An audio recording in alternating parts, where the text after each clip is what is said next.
The next agenda, I believe, is the high-level segment where honorable ministers can make their statements. So, Mr. Director General, are you there? We can go one by one, call the honorable ministers one by one and ask them if they want to say something. Mr. President, if you agree, we will start with Algeria. Algeria. We'll go alphabetically. Yes. So that we give opportunity those who come in. We'll start with Algeria. Right. So I hope everybody has noted the timetable. And in fact, Mr. Director General, I would request you to circulate this in writing as well tomorrow. Yeah. Tomorrow. Tomorrow we'll upload the vacancy announcement and then circulate the letter to and the timetable. And the timetable. Okay? And the timetable. That should also be uploaded. So tomorrow, the vacancy announcement and the timetable will be uploaded.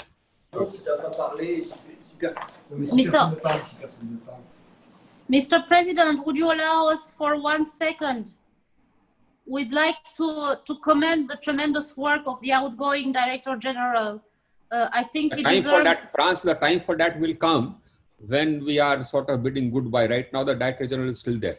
Yes. Okay. Carry on. Okay. Thank Next. you for that in any case. Could we go back to Algeria?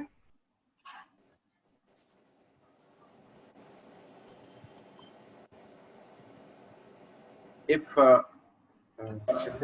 Yes. 1 moment, please. Yemen, you want to say something? So Algeria is ready to now. Yeah, Algeria, please. Okay.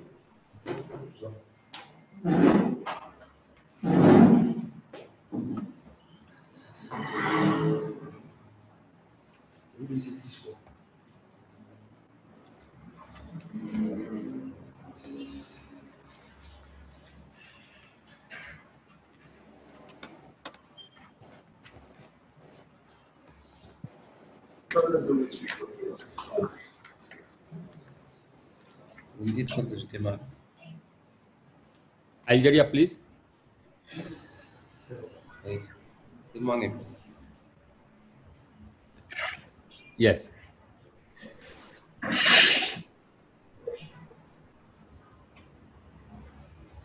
Yes, Algeria, please go ahead.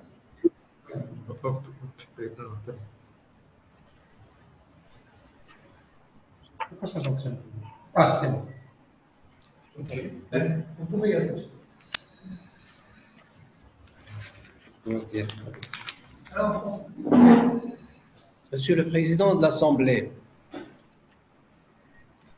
We can hear you, Your Excellency, please. ok. Madame la coprésidente, Monsieur le Directeur Général, Excellences, Mesdames et Messieurs les chefs de délégation, Mesdames et Messieurs, permettez-moi tout d'abord de remercier le gouvernement indien pour son leadership continu et appui aux activités de l'Alliance solaire internationale, en particulier au cours du contexte actuel marqué par la pandémie de la COVID-19. Il m'est très agréable d'aborder avec vous aujourd'hui, lors de cette réunion qui revêt une importance cruciale, des questions aussi importantes que celles liées à la promotion et le développement des énergies renouvelables dans le cadre de la transition énergétique. Heureux pour l'Algérie d'être un pays membre à part entière de l'Alliance solaire internationale et participer pour la première fois en cette qualité. À ce propos, je souhaiterais profiter de cette importante rencontre pour partager avec vous notre vision en matière de transition énergétique.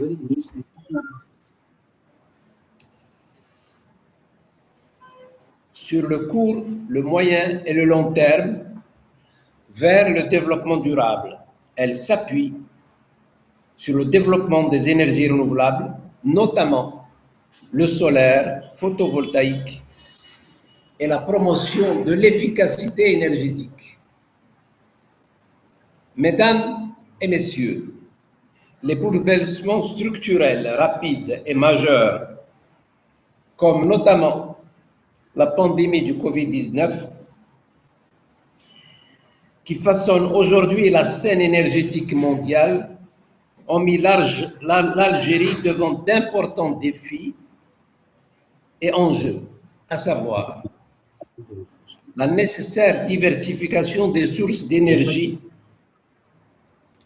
en vue de se libérer graduellement de la dépendance aux hydrocarbures et respecter nos engagements concernant la lutte contre les changements climatiques, la garantie de la sécurité énergétique pour les générations futures, donneront ainsi un sens au développement durable. Le développement d'une économie bas carbone fondée sur la transition énergétique. À cet égard, l'Algérie, en créant le ministère de la Transition énergétique et des énergies renouvelables que je dirige, s'est résolument orienté vers l'élaboration d'une stratégie énergétique lui permettant d'être un acteur énergétique dynamique en favorisant l'utilisation des sources d'énergie renouvelables pour assurer une réelle transition énergétique basée aussi sur l'efficacité énergétique. Mesdames et messieurs, l'Algérie détient un large potentiel en ressources renouvelables. C'est un immense pays, le 10e d'Afrique, le 10e au monde, le premier d'Afrique. Il recèle notamment le solaire, qui devrait élargir et diversifier son profil de production comme nouvelle source de croissance économique et élément majeur de la transition énergétique pour répondre aussi bien à la dynamique démographique actuelle qu'aux besoins des générations futures. En effet, nous avons réalisé, avec les concours des institutions nationales telles que l'Agence spatiale algérienne, l'Office national de la météorologie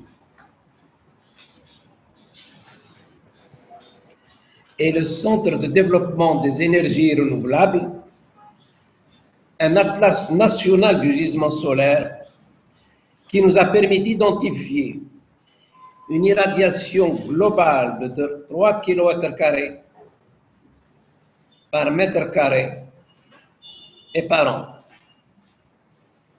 au nord et 5,6 au sud, avec une durée d'insolation sur la quasi-totalité du territoire national, variant annuellement de 2000 à 3900 heures dans le sud de l'Algérie.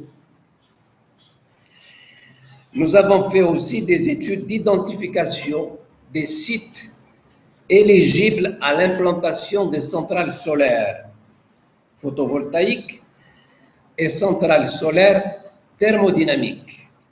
Ces études d'identification des sites à haut potentiel solaire donneront une vision aux investisseurs potentiels pour développer et dimensionner leurs projets.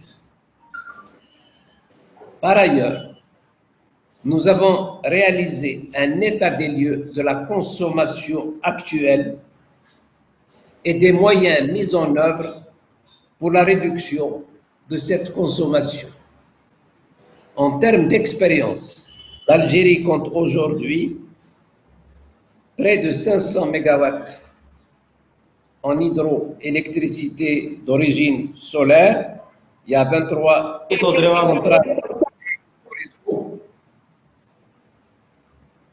électriques une centrale solaire thermodynamique et 22 centrales photovoltaïques. Il faut ajouter aussi que l'Algérie a un potentiel hydroélectrique de 250 MW.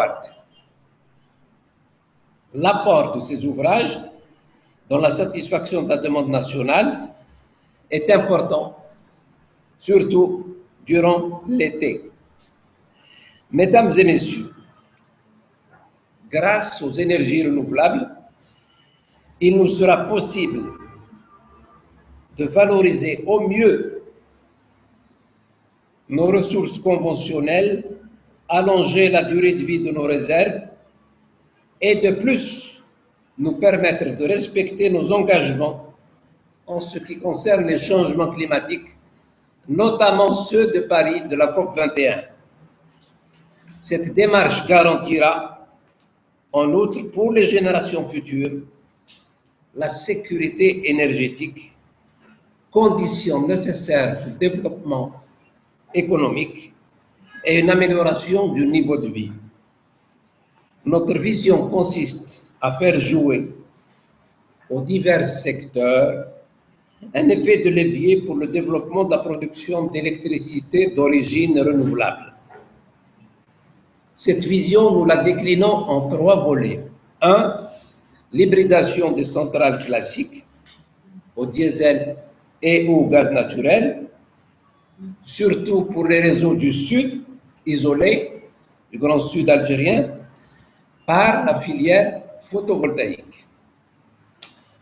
Deuxièmement, la promotion et le développement de l'autoconsommation que nous devons favoriser, notamment pour les différents secteurs, l'agriculture, les ressources en eau, les collectivités locales et même les particuliers. Troisièmement, le développement sous mode IPP de centrales électriques ENR pour la production d'électricité d'origine renouvelable, dont le critère principal d'évaluation est d'arriver au prix du kilowattheure le plus bas. Ce dernier volet concerne 2 catégories d'appels d'offres, aux enchères ou aux investisseurs, pour des promoteurs publics ou privés, locaux ou étrangers, en partenariat.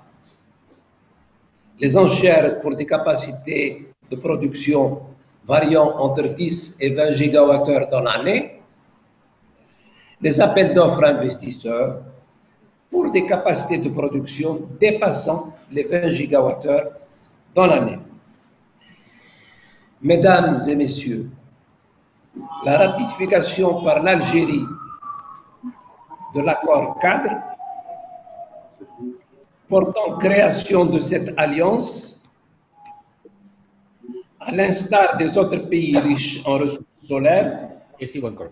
est motivée pour présenter un front uni pour exiger que l'avenir des énergies renouvelables soit réalisé avec eux et permettrait l'échange d'expériences, le partage de la technologie,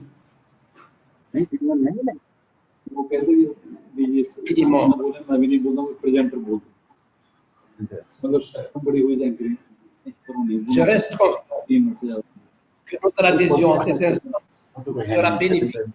We request, as there are so many countries, 55 countries, so we can have a self-imposed limit. Sera bénéfique et restera sur la même droite avec nos objectifs nationaux.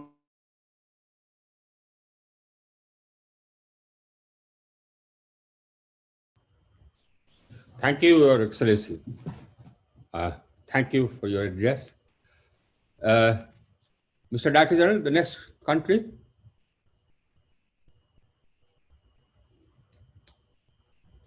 Mr. Director General, can you read out the name of the next country? Maybe unmute. Alphabetically, the next country, please. You go and tell Minister. Mr. President, you may have to unmute your mic. We are not able to hear. Which is the next country? Yes,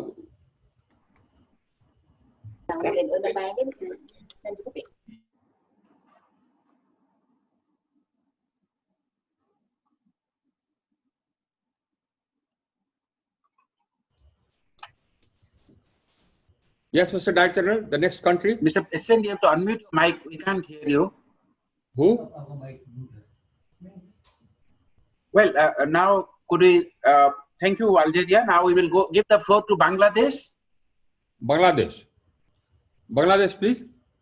And as we have 55 countries, we request some sort of, self-imposition of. Can we 4 agree? minutes. I would request everybody to limit their interventions to not more than 4 minutes. 3 to 4 minutes.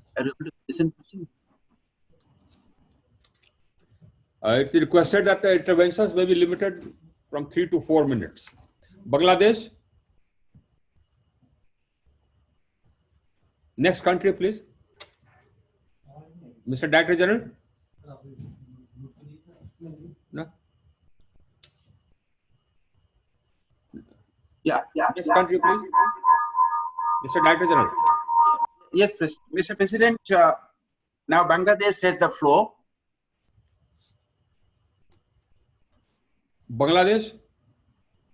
If Bangladesh has technical Go to the issues, we next can country. go to Bangladesh is not there. Benin. Which is the next country? We're going alphabetically. Benin, the floor is to Benin. Benin. I can't hear minister. Benin. Are you there? Next country. If Benin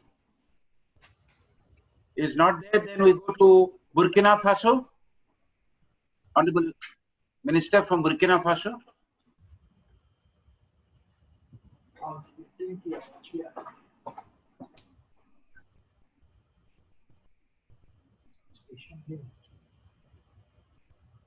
I can't. Not hear. there. Okay. Burundi. May I request the floor is to Burundi.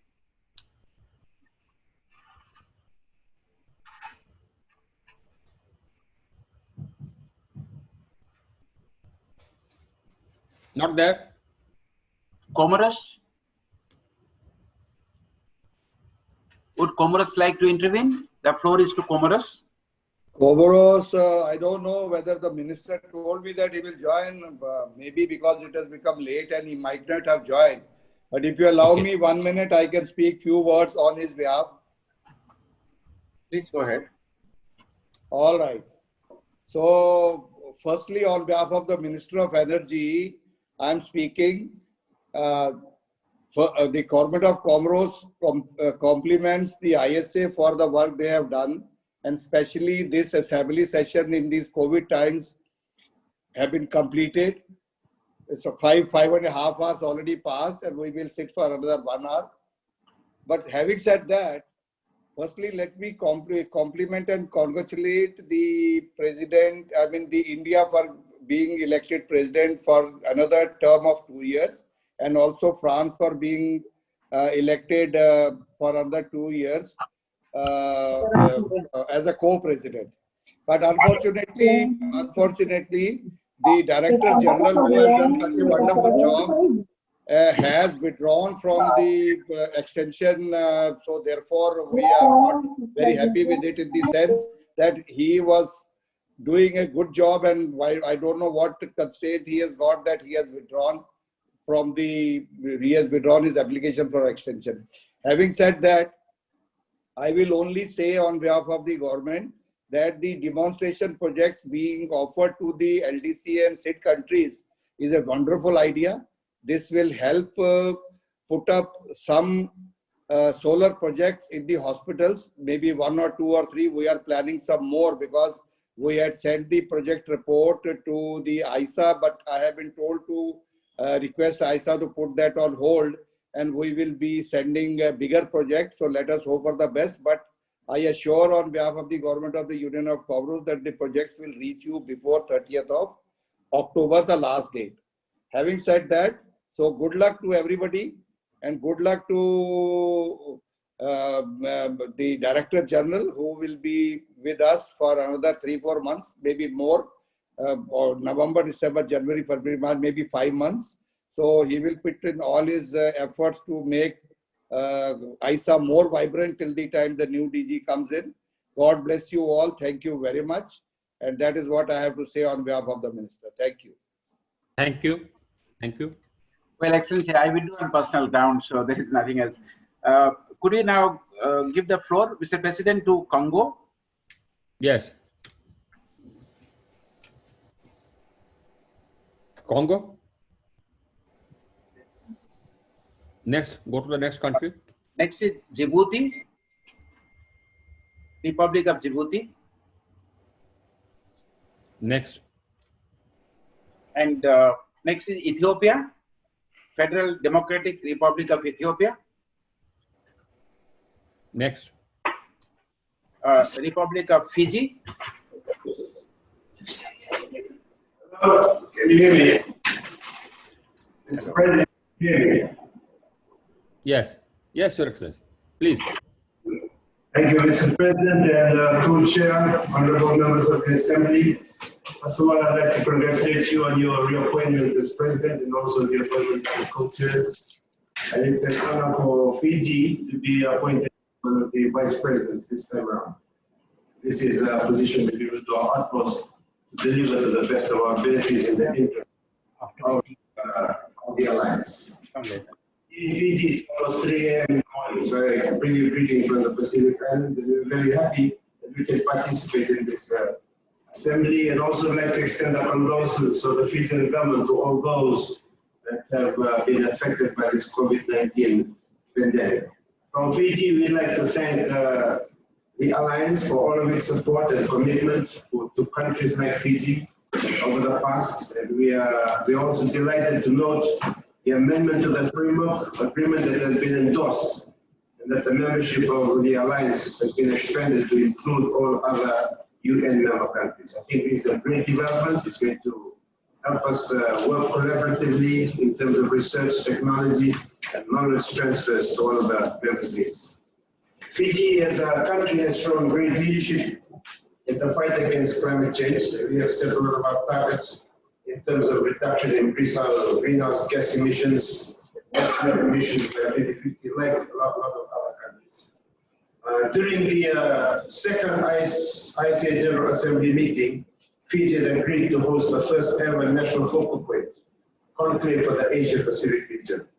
And our Honorable Prime Minister has shown his full support for this. Unfortunately, COVID-19 intervened, but nevertheless, Fiji remains committed to being able to. We appreciate our partnership with ISA and the Indian government in the areas of interest. And we have also been working very closely with the government in India through our MOU with the Ministry of New and Renewable Energy of India to work in this area of renewable energy.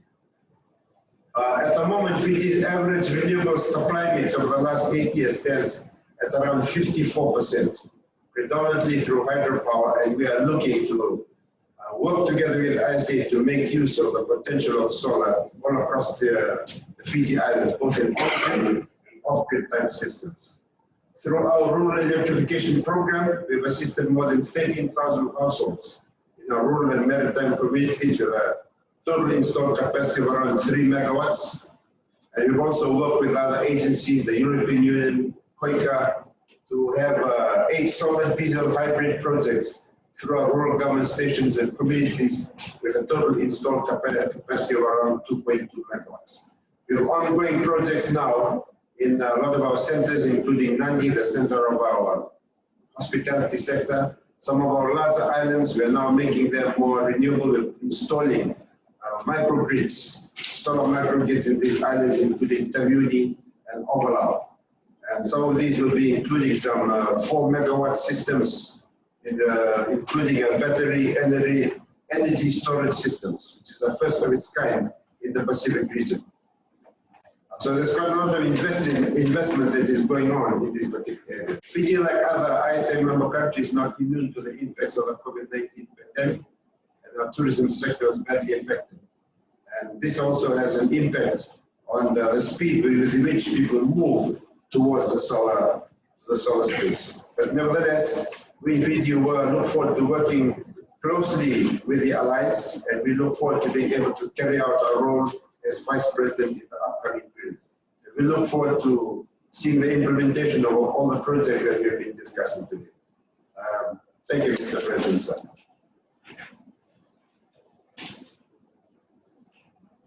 Thank you, Excellency. Thank you so much. Thank you. We can, Mr. President, now, no, sorry. We go to Gabon, I think. Mr. President, next is France, but France had intervened. Gabon.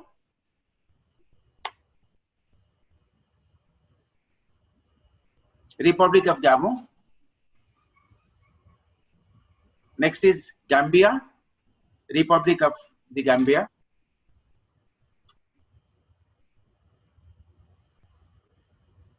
Republic of Guinea is the next, Republic of Guinea.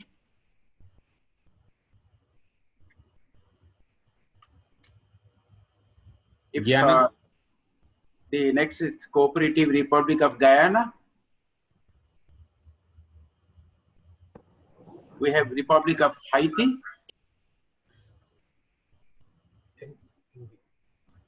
We have India now. No. Thank you, Mr. Director General. Yeah. President of the ISA Assembly, Honorable Minister, Mr. R.K. Singh, Excellencies, distinguished delegates. For us, the ISA is an initiative for putting solar energy on top of the global agenda. It is a means for propagating innovative ideas and actions, so to collectively address key common challenges to the scaling up of solar energy in ISA member countries. We are committed to supporting ISA's efforts for reducing costs of finance and technology, mobilizing resources, investments needed for deployment of solar energy, and paving the way for adoption and employment of future technologies. Our commitment to the ISA is reflected in our support to the organization ever since its establishment. India's solar energy program stretches across the economic spectrum, from de-dieselization of the farm sector and enhancing farmers' income by providing energy and water security, and increasing the share of solar energy in grid electricity, to meeting lighting and productive energy needs of individual households in a decentralized manner. We have increased our installed solar capacity 13 times in the last about 6 years. The ISA is a collective endeavor of the member countries, and its achievements will always reflect the contribution and the efforts of the members. We are sure that member countries will consider supporting the ISA initiative in various ways, including through technology, finance, and knowledge sharing. Thank you. Thank you, Thank you, India. Yeah.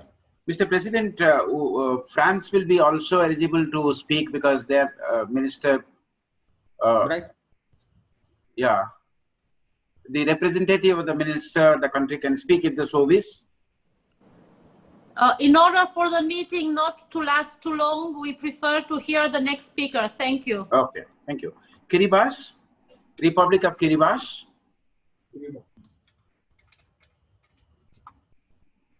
Malawi, Republic of Malawi. And then we have Republic of Maldives.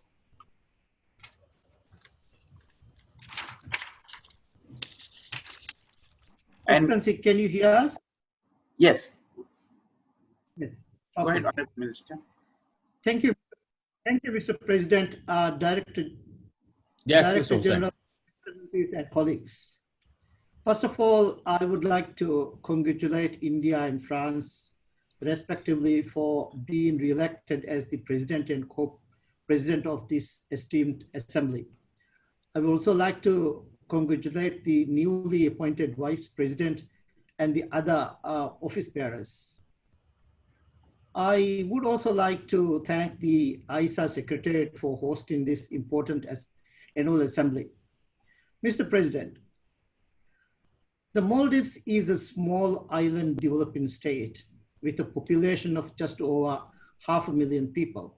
Yet our demand for energy has been increasing somewhat exponentially with rapid growth of our population, tourism sector, and other industries. We almost entirely depend on fossil fuel in meeting our power generation, land, sea, air, transportation, and cooking. Changes in international fuel prices significantly affects our economy, and fuel price hikes increase our economic vulnerability significantly. Last year alone, approximately $465 million was spent on importing fossil fuel to our country. This accounts for as much as 10% of our GDP. Consequently, our energy is too expensive. We spent about $58 million on electricity subsidy last year.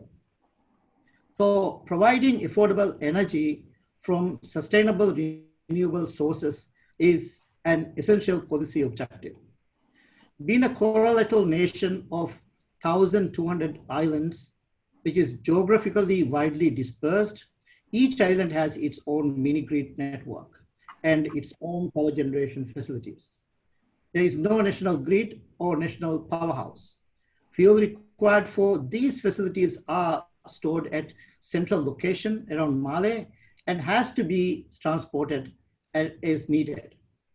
As a low-lying island state vulnerable to climate change and highly depend on fossil fuel, we are working to build our resilience and minimize our dependence on imported fossil fuel by increasing the share of renewable energy in our energy mix and adopting a cleaner methods of energy production. Mr. President, at present, our total installed capacity is around 400 megawatts. However, our peak demand is still 280 megawatt, of which 7.7%, that is 21.5 megawatt, is currently provided by solar photovoltaic systems. We are in the process of installing additional 5 megawatt solar PV, and a further 55 megawatt solar PV installation is at various stages of implementation. This will exceed our renewable energy target, which is set in our strategic action plan by 2023. Renewable energy installation programs are being carried out in 3 models. Under the public sector investment model, that is grid-tied solar PV battery diesel hybrid power generation plants are being established in all هذا مشروع كبير لتوليد الطاقة. Excellency, can you hear us? Yes, This Mr. Hossain, we includes can hear you. network upgrading, installation of battery storage and energy management systems. And about 200 megawatt of grid-tied solar PV battery diesel hybrid systems have been installed in 72 islands. Under the private sector investment model, we have already installed 1.5 megawatt and are in the process of installing 5 megawatt solar PV. A further 21 megawatt solar PV is pre-qualification. I'm delighted to announce that 10 megawatt of this 21 megawatt will be floating solar PV in the ocean, making these pipes the biggest such investment. We are also making home solar. We aim to install at least an additional 10 megawatt home solar under the net metering model by 2023.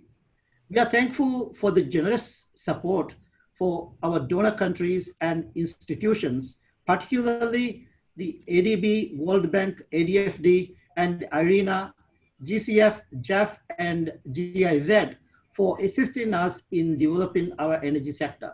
Further financial support in terms of grants and concessional finance and guarantees are crucial in ensuring achievements of our long-term targets.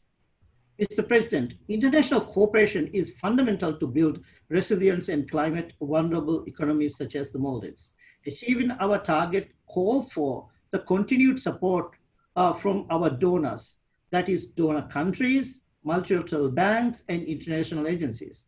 The experience and assistance of ISA will be of great value for further development of our energy sector. Mr. President, may I also take this opportunity to update the Assembly on our position with respect to amendment to the Framework Agreement of ISA.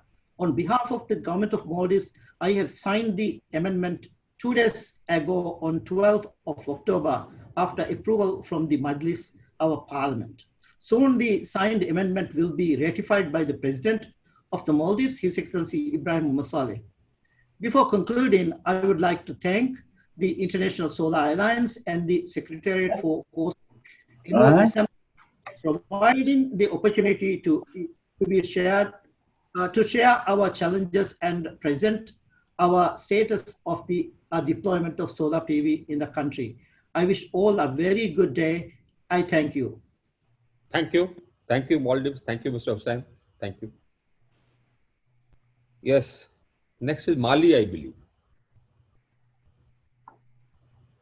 Mali, Republic of Mali. Mauritius. Yes, thank you. Thank you, President, for giving me the floor. Mr. President, Yes. I salute you, Honorable Raj Kumar Singh, Minister of the State for Power, New and Renewable Energy. My colleague ministers, the Director General of ISA,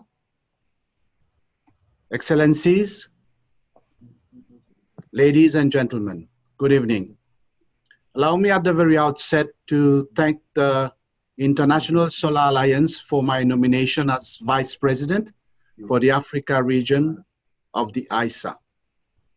Mr. President, as most economies in the world, Mauritius is also enduring severe adverse economic impacts in the context of the ongoing COVID-19 pandemic.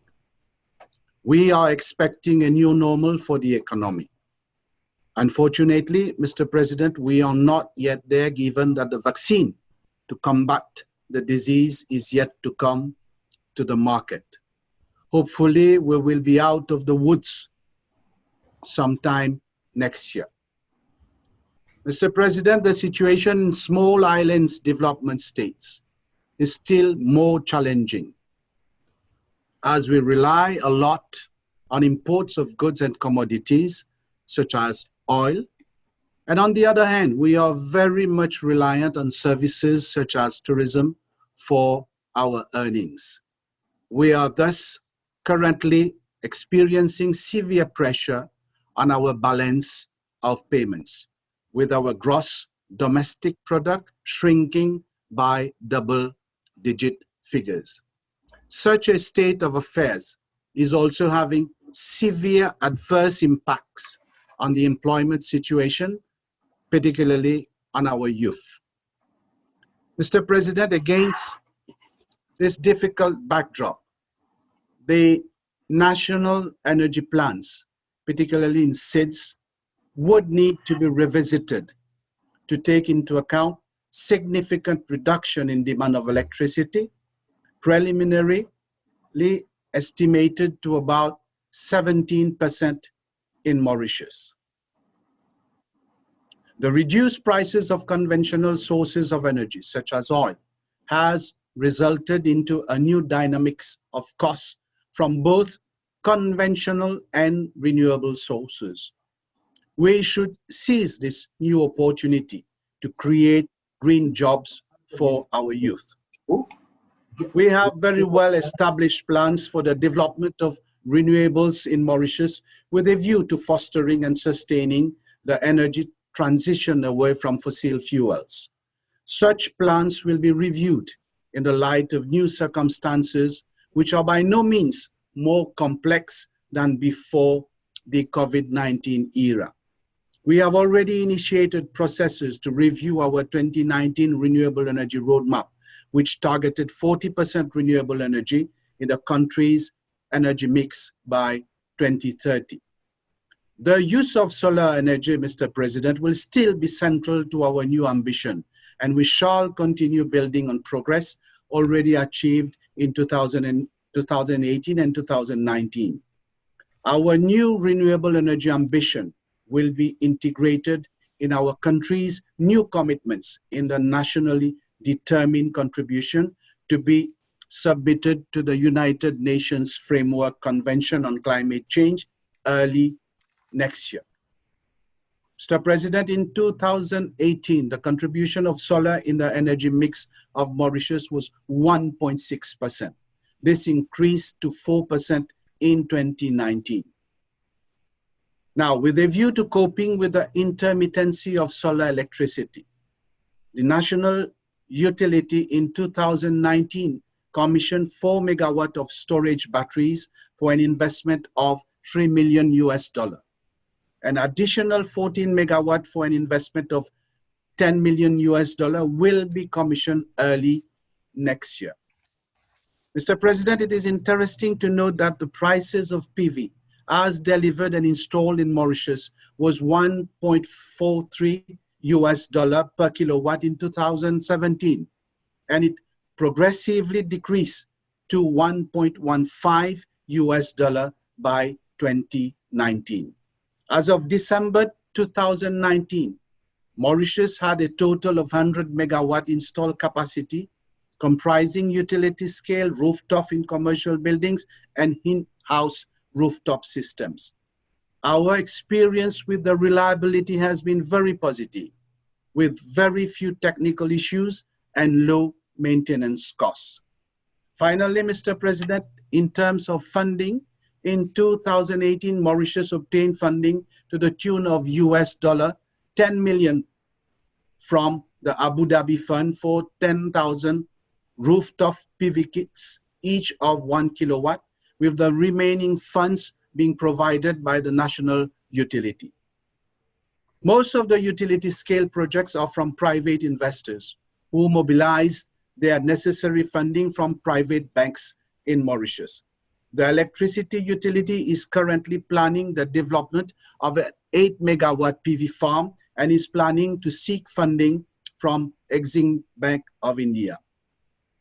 Mr. President, before I conclude, I would like to thank the International Solar Alliance Secretariat for organizing the third meeting of the General Assembly and the Director General for his leadership in developing projects that will benefit member states, in particular SIDS. With the support of International Solar Alliance, Mauritius is confident to pursue relentlessly its energy transition, with solar PV being key to our success. I thank you, Mr. President, for your attention. Thank you. Mr. President, Your Excellency. I'm told the Honorable Minister from Guyana couldn't connect, but he's ready now. So if Honorable Minister from Guyana couldn't connect, he can speak. Thank you very much. Can you hear me, Honorable Minister? Thank you. President, Vice President, Director General, Your Excellencies, Ministers, distinguished delegates, attendees, sponsors, ladies and gentlemen. Thank you very much. Today, I am representing the government of Guyana. We are located on the continent of South America. For those who don't know, we're a small state, and our state has gained independence in 1966.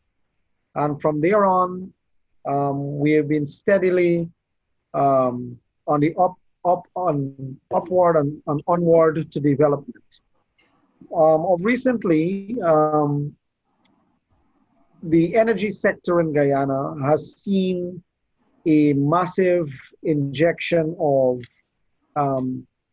oil and gas companies because they were offshore finds with fossil fuels. But I would like to say to everyone, to the assembly today, that our resolve for renewable energy has not shaken. We have a department of government that specifically deals with renewable energy, the Guyana Energy Agency, led by Dr. Mahinder Sharma, and an entire team of professionals that look every day to implement projects that are of a renewable nature. Just to point out a few and to explain the situation in Guyana, most of our population lives on the seaside. It's heavily between African Guyanese and Indian Guyanese. And in the hinterland region, which is comprised of dense forests, cut off from the grid and the transmission network of the power company, those citizens are not having basic public utilities. Over a number of years, the Guyana Energy Agency found ways, innovative ways of using solar power, PVs, to get power to these communities. They are indigenous people, and we have to get power to them. So we have a lot of solar projects throughout the hinterland regions. We have hydro projects throughout the regions. These are hinterland locations, because Guyana is split into 10 administrative regions, and most of those administrative regions fall in the aspect of the country that is heavily populated with trees, very little access roads. So to get transmission lines into these areas where people live is extremely difficult and capital intensive. So the Guyana Energy Agency has been doing a lot of work pertaining to getting solar power into these locations. Just to name a few, over the past 7 years, 5 megawatt of solar power panels were installed in rooftops within Guyana. And that covers even government buildings, about 291 government buildings. We had also a lot of solar street lights that were put in place, about 602 solar street lights that were installed and working in 10 of the administrative regions of the country in the last 4 years. We also have these photovoltaic microgrid system that is expected to complete and to give power to hinterland regions as Moroccobai, that is way down in the hinterland region. One of the regions here, we call it region number 5, provided there are some electricity to provide 270 households to at least 1,000 persons with their first ever utility power supply using photovoltaic farm with an installed capacity of around 0.4 megawatt. There is another village in region 1 called Mabaruma. It's at the tip of the country. Again, these are cut off from the normal transition lines. Mabaruma, there is a utility scale solar farm there. The community has about 1,200 people. And in that area, there are a lot of potential for solar farms. In addition to that, we have these islands within the country. There are some islands that are isolated from transmission lines within the Essequibo River. There is Wakenham, that is one of the islands. There's also that have to be powered by solar power. In addition, there are some hinterland hubs, such as one in region 7 that is called Bartica. We also have a 1.5 megawatt farm there that we're going to look into. And in region 9, which is the bottom of the country close to Brazil, we have a 1 megawatt farm that is going to be there. And in the middle of the country, which is in region 7, there is a 0.65 megawatt farm that's going to be there. What we would like to say from the standpoint of the government of Guyana, that we are committed to renewable energy. We have a diversified mix of energy source that we intend to tap into to bring to the people of Guyana electricity. Wherever they reside, which is on the coastland, in the city, we use a lot of the solar technology these days to bring down the cost of energy, because Guyana, unfortunately, has one of the highest cost per kilowatt in the region.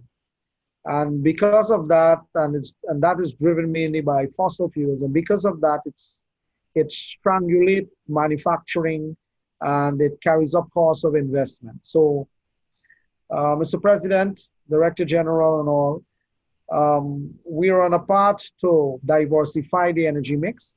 And I would like to say that we remain committed to ISA and to renewable energy as part of our energy mix. And we will continue to be actively engaged with our partners to see that this vision is fulfilled, where we use renewable energy to reduce costs and deliver electricity and power to our citizens at a very affordable price. Your Excellencies, thank you very much for having me today. Thank you. Thank you, Guyana. Mr. President, I request, from- Mr. Director General, just 1 minute. Now, my request to all the honorable excellencies is that they may please limit their interventions to not more than 4 minutes, please. So, which is the next country, Mr. Director General? The Honorable Minister from Mali has joined. He had missed earlier. Right. So, Excellency, please, not more than 4 minutes, please. Honorable Minister from Mali.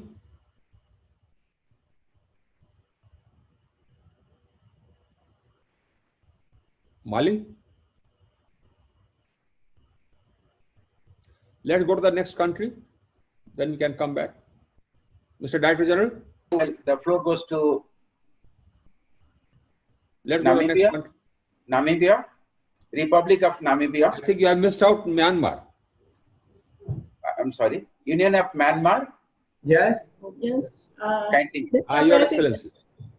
Mr. President, Mingalama, Excellency, Honorable Presidents of ISA, distinguished minister from across the world, head of delegation, ladies and gentlemen, I would like to present the greetings from His Excellency U Wen Kai to the Mr. President and other members of ISA. On behalf of Union Minister, allow me to present his statement.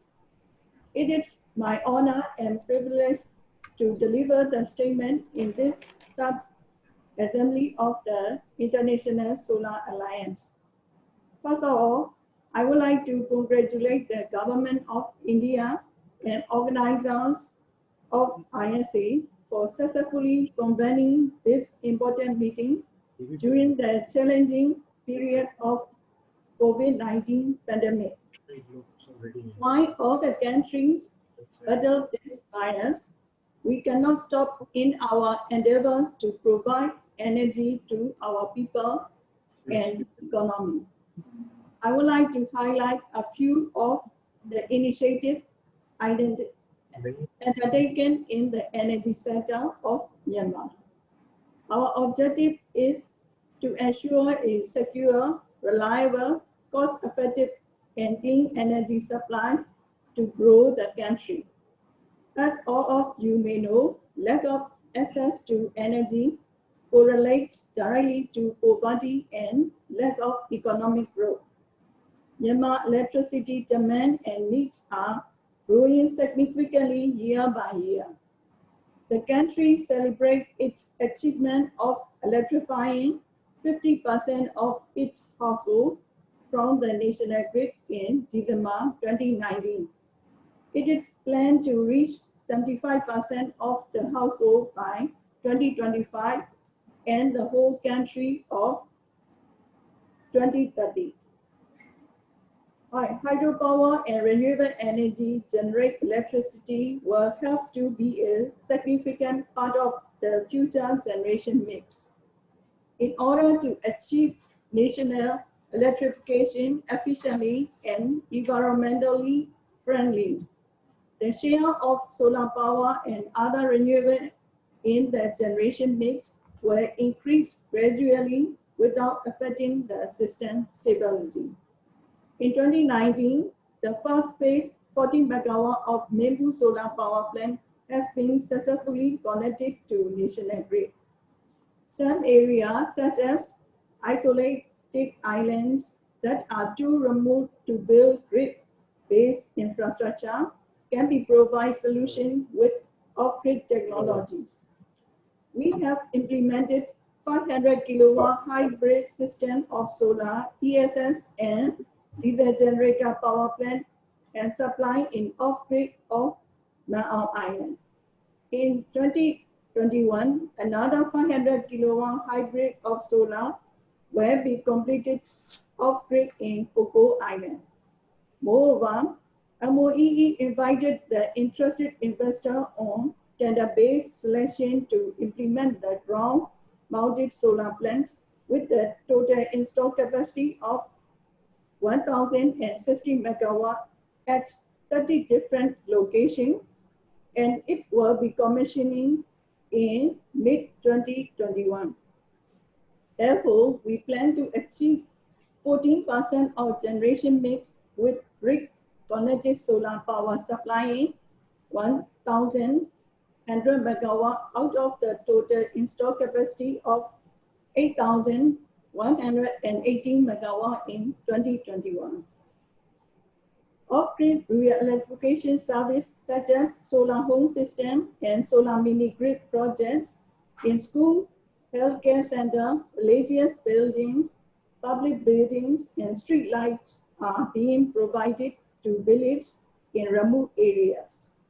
On the other hand, the feasibility study of floating solar and standard of solar and wind power are being conducted. We are looking forward to achieve vision of one sun, one world, one grid for the benefit of all member countries. Excellency, ladies and gentlemen, I'm sure that our assembly today will help in enhancing cooperation toward overcoming the challenges facing renewable energy and strengthening cooperation between our countries.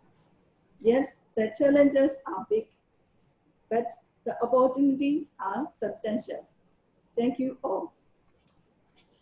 Thank you, Your Excellency. Thank you. Now we have Namibia, I believe. Republic of Namibia. Thank you, Your Excellency, Mr. President, Yes. Vice President, Director General of the International Solar Alliance, Your Excellencies and Honorable Ministers, Senior Government Officials, ladies and gentlemen, good afternoon and good evening. First, I would like to commend the outgoing leadership and congratulate the new leadership.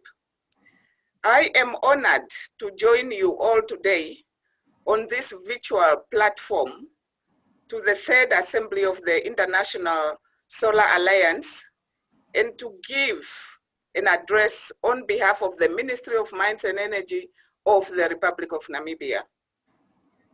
Today, Namibia imports more than 60% of its electricity energy requirements from our neighbors every year.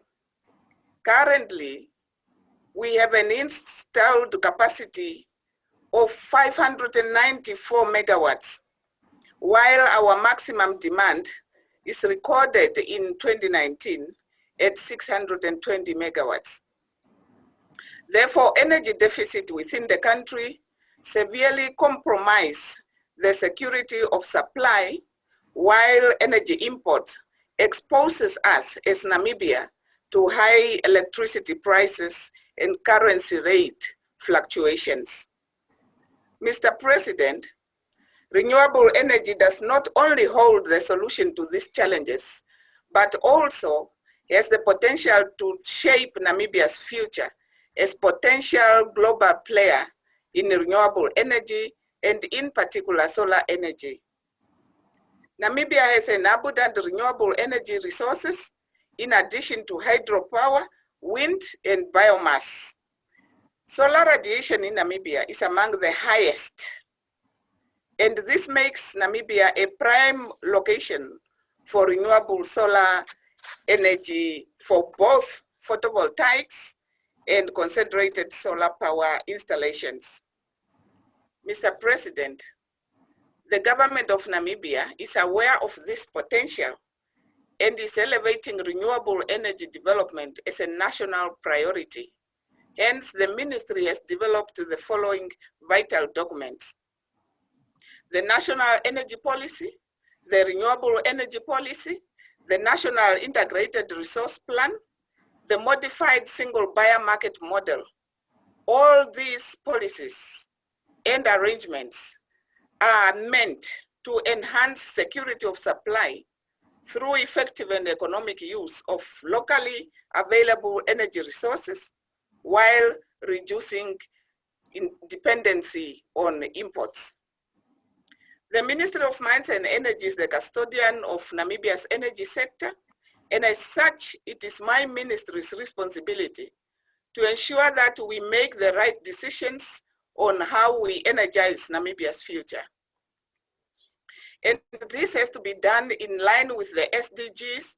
It is also to be done in line with our Agenda 2063 of creating the Africa we want, our national policies and goals as expressed in our Vision 2030, the National Energy Policy, the Renewable Energy Policy, and our National Development Plan number 5. Mr. President, Namibia is also a signatory of the Paris Climate Accord. As a member of the international community, we have responsibilities, and amongst these are as follows.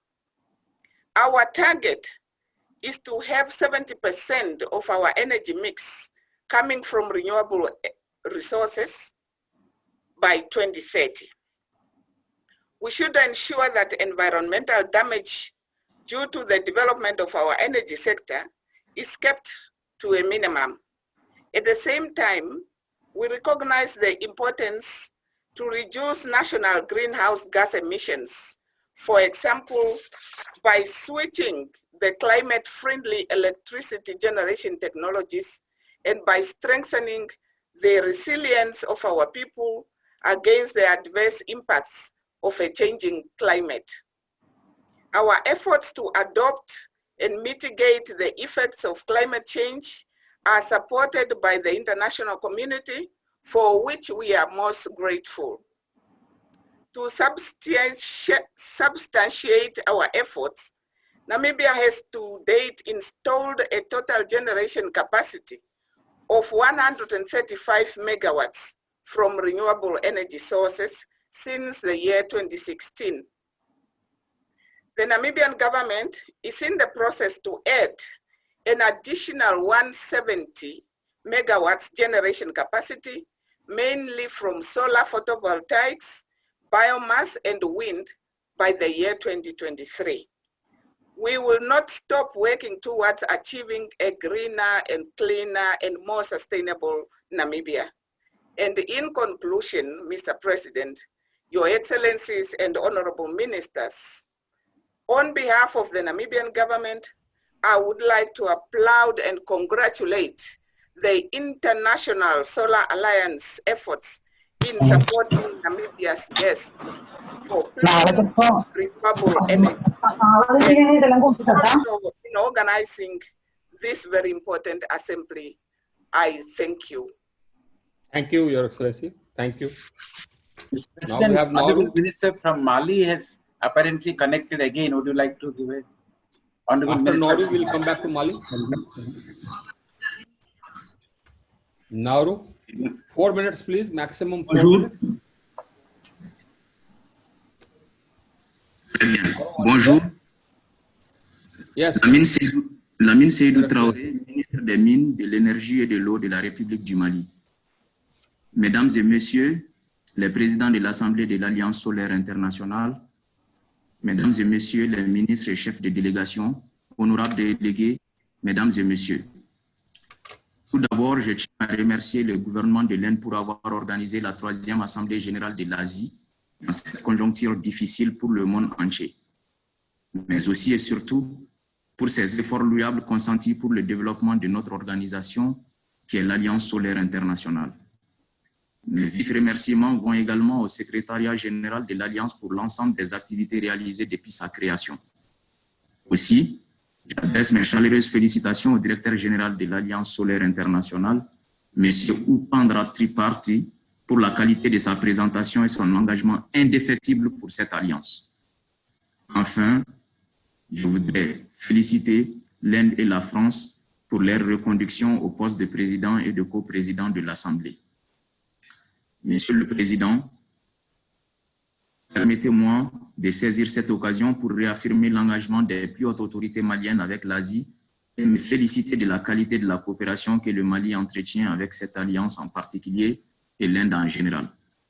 En rappel, l'objectif global de la politique énergétique du Mali est de contribuer au développement durable du pays à travers la fourniture des services énergétiques accessibles au plus grand nombre de la population et favorisant la promotion des activités socio-économiques. L'un des objectifs spécifiques de cette politique est de diversifier les mix énergétiques, limiter l'utilisation d'unités thermiques utilisant des combustibles importés et promouvoir l'autosuffisance à travers la valorisation des ressources énergétiques nationales. Je vais parler du solaire, de la biomasse et de l'hydroélectricité. Aussi, d'une part, le Mali possède d'énormes potentialités en énergie renouvelable, surtout en solaire, avec un rayonnement intense et bien réparti sur le territoire national. 5 à 7 kWh par mètre carré par jour, avec 300 jours par an d'ensoleillement, soit une moyenne de 2800 heures par an. D'autre part, le pays possède un taux d'électrification très faible de l'ordre de 48% en 2020, avec un accroissement de la demande de 10% par an.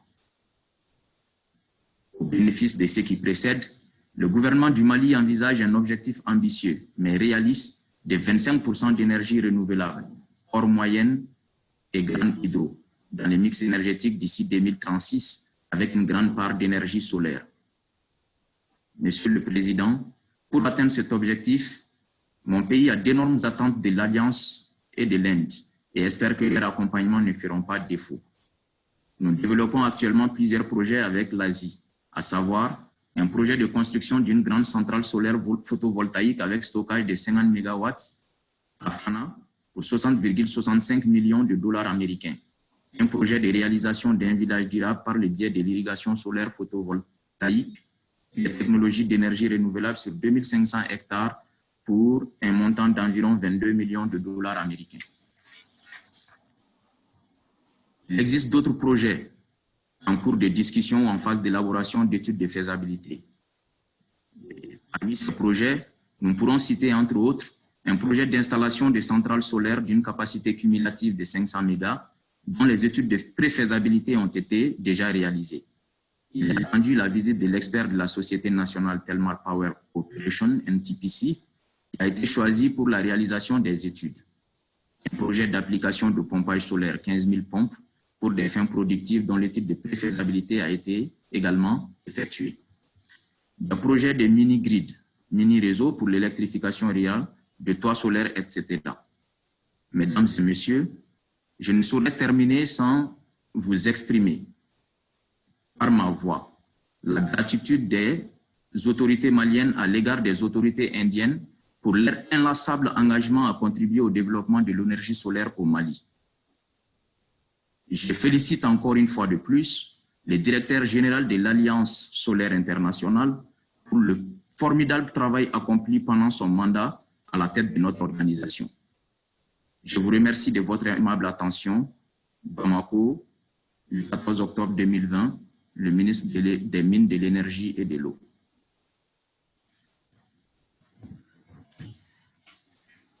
Thank you, Mr. President. Thank you, Mr. President. We can go back to Namibia, Republic of Go back to Namibia. Mali, you mean?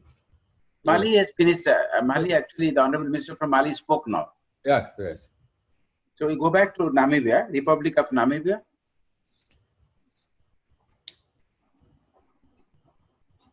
I think Namibia has spoken. Namibia has spoken. Now you have to go to Niger. Niger, Republic of Niger. And Namibia has spoken. You can go to Niger. Yes. Excellence, honorable ministre, président de l'Alliance solaire internationale, je voudrais tout d'abord présenter tous les regrets de Madame la ministre de l'Énergie du Niger, qui pour des activités, une série d'activités d'importance capitale pour le pays, n'a pas pu se joindre à vous. Elle regrette vraiment de ne pas pouvoir prendre part à cette troisième assemblée. Néanmoins, elle m'a chargé donc de vous transmettre toutes ces salutations et ces encouragements par rapport à tout ce que, sur votre conduite éclairée, l'Alliance, le secrétaire général de l'Alliance est en train de réaliser. Je voudrais dire que le Niger, comme vous le savez, est à 3/5 désertique. Et c'est le pays dans la sous-région qui est le plus ensoleillé. Donc, qui dispose d'une énorme potentialité en matière de ressources solaires.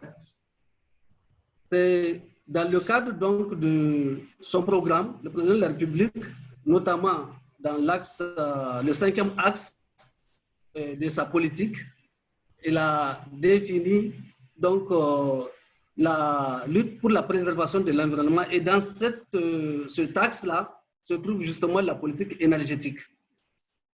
Le Niger, présentement, dispose d'un taux d'électrification d'à peine 7%. Donc, l'objectif du pays, c'est d'amener ce taux à plus de 20% d'ici la fin de cette année, et d'ici 2030, à plus de 40%. C'est pour cette raison, justement, comme le pays dispose d'une potentialité en matière d'énergie solaire, il a fait appel à la coopération indienne qui lui accordait des facilités pour la réalisation d'une centrale solaire à Malbaza, qui a été réceptionnée en novembre de l'année passée, plus exactement le 24 novembre 2019.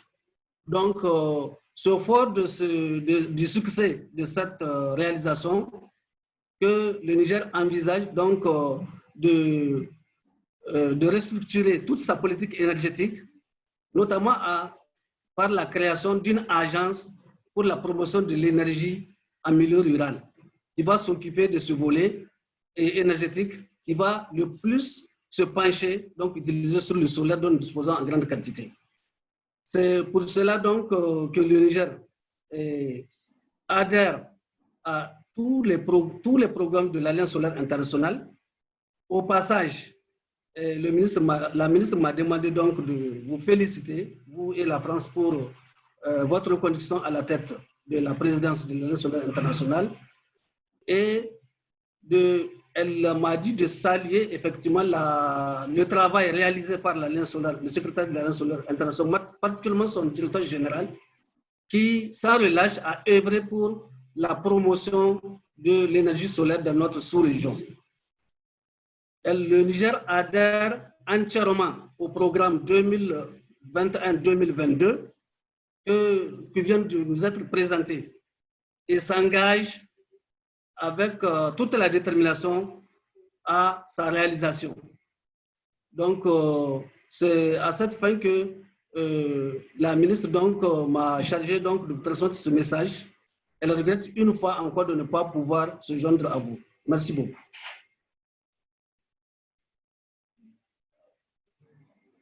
Thank you, Your Excellency. Thank you. Now we can go to the Federal Republic of Nigeria.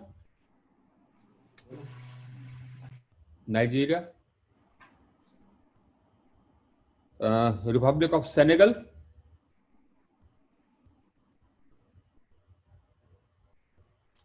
Somalia.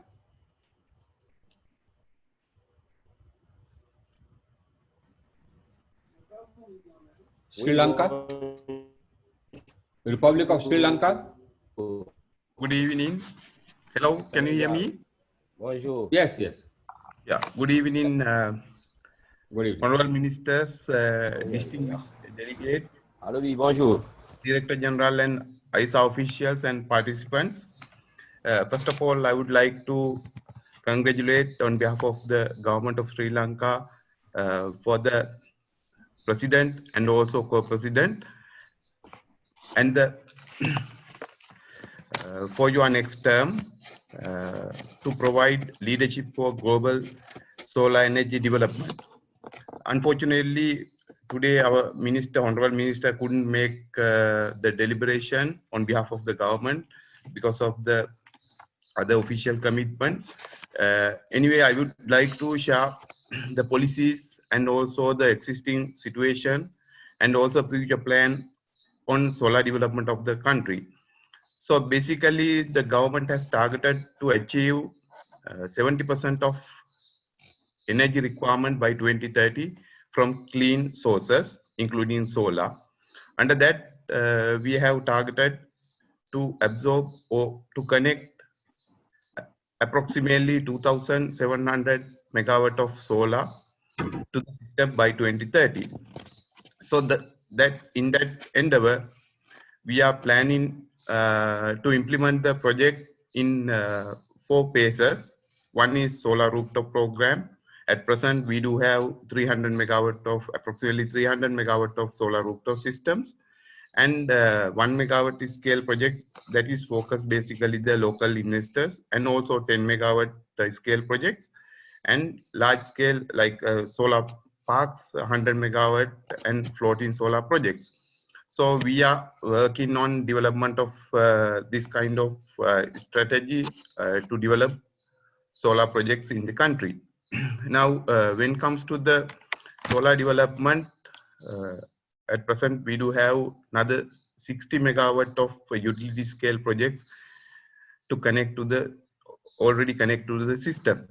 And a part of the policy targets, we are supposed to reduce 4% of greenhouse gas emissions by 2030 under the NDC commitment.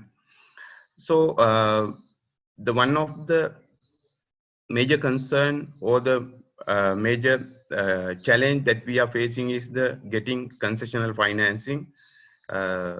Now we use at present we do have 2 projects are being implemented. One is at a negotiation level. One is being implemented with the concession financing of ADB for solar rooftop systems. And a part of that, we are planning to get $100 million from Indian Exim Bank to implement solar rooftop program. Now, today I heard that ISA planning to set up World Solar Bank to provide concessional financing. That is a good initiative in terms of solar development. And I would like to make a request from ISA. If you can help us to access to concessional financing rather than the conventional financing, there are certain tools or elements that we can get this kind of concessional financing, especially for solar development, because now we know that potentially somewhere else, demand points are somewhere else. So there should be an interconnection in between these 2 places. So one of the key challenge that we are facing is implementation of the interconnection lines or the network and the grid substations. So I hope you will help us to develop that kind of development in the country, especially development of solar systems. And I don't want to take much time because I know that there's a time constraints. Once again, I would like to thank President and also DG and ISA officials for providing us this opportunity to share our information and requirements with other members. Thank you very much. Thank you, Sri Lanka. Is there any other honorable minister who is present and who would like to make his or her remarks? Any other honorable minister who is present and who would like to make his or her remarks? Hello, oui. Yes. Yes. Your Excellency. Hello. You are from? Allô? Je suis du Sénégal. Senegal. Allô, bonjour. Yes, Your Excellency. Allô? Voilà, je suis du Sénégal. Mon nom est Adama Diallo. Je représente le ministre du Pétrole et des Énergies, M. Mohamed Mokhtar Sissi, ministre du Pétrole et des Énergies de la République du Sénégal.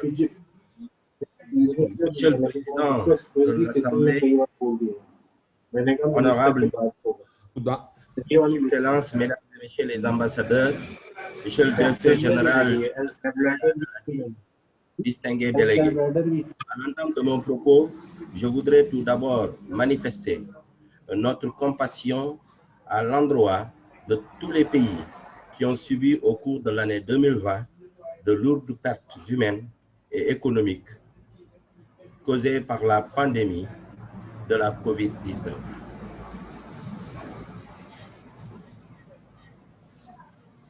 Allô? Causée par la pandémie de la COVID. Causée par... Thank you. Je peux continuer? Allô? Yes, please. Je peux continuer? Yes, please continue. D'accord. Donc, à l'entame de mon propos, je voudrais tout d'abord manifester notre compassion à l'endroit de tous les pays qui ont subi au cours de l'année 2020 de lourdes pertes humaines et économiques causées par la pandémie de la COVID-19 qui n'a épargné aucun peuple, nous rappelant ainsi notre vulnérabilité commune et notre interdépendance. Cela nous montre une fois de plus la nécessité d'œuvrer collectivement pour des solutions durables face à la fragilité de nos ressources et pour la préservation de notre environnement.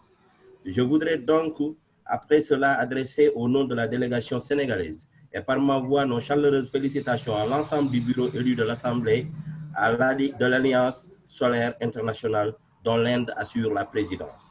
Nos félicitations s'adressent également au directeur général, M. Upendra Tripathi, pour avoir porté avec conviction la vision des cofondateurs de cette alliance, ainsi que les membres du secrétariat pour le travail remarquable accompli et la parfaite organisation de la présente session, en dépit des contraintes liées au contexte sanitaire n'ayant pas permis de nous retrouver en présentiel cette année. Excellences, Mesdames et Messieurs distingués délégués, la politique de développement économique et social du Sénégal portée par le plan Sénégal émergent réitère l'accès à une énergie durable, de qualité et abordable comme préalable nécessaire à l'atteinte des objectifs d'émergence. En effet, l'accès et le coût de l'électricité ont été identifiés comme principales contraintes limitant ainsi l'atteinte des objectifs de développement durable.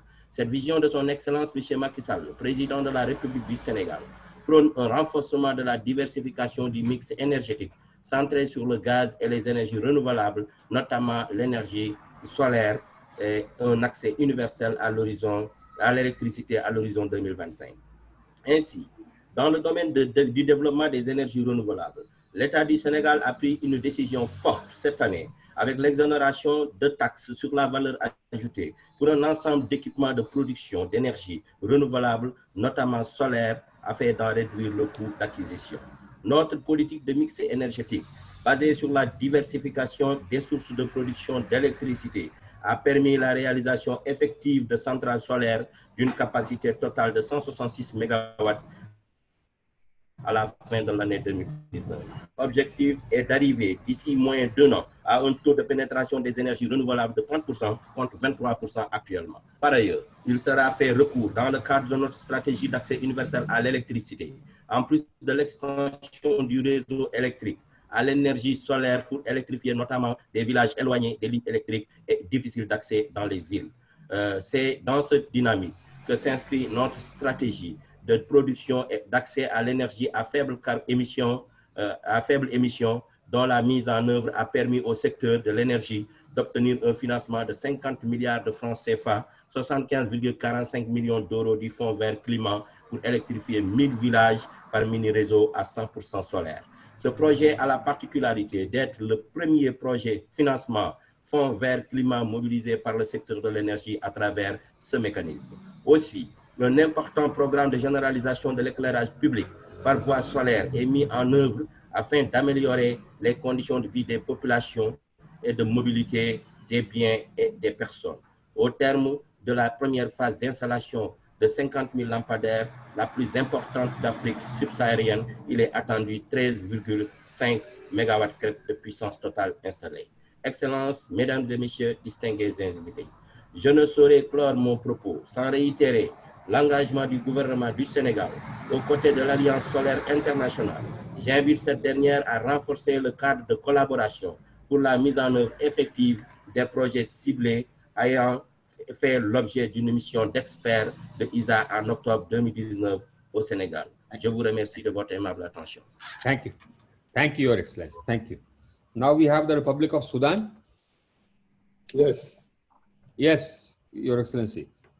Mr. Ahmed. I am Mohammed Urushalim, holding company electricity. In behalf of our minister, I will speak with, in behalf of him because he is in already planned meeting with the Prime Minister. He will join this assembly tomorrow, inshallah. His Excellency Mr. R.K. Singh, President of ISA, Assembly and Minister for Power and New Renewable Energy, India. We are saying the congratulations to selecting you again in prison. Representative of France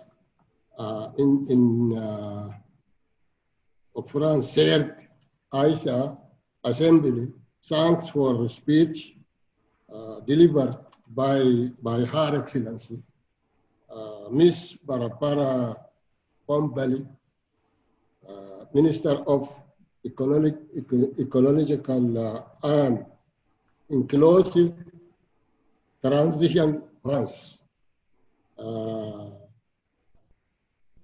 All of our ministers, representatives, various ISA member countries, other distinguished guests. He is not a member. He's a member. I give you dignitaries and speakers, ladies and gentlemen. It gives me immense pleasure to be speaking at third assembly of the International Solar Alliance, ISA. I would like to express my silence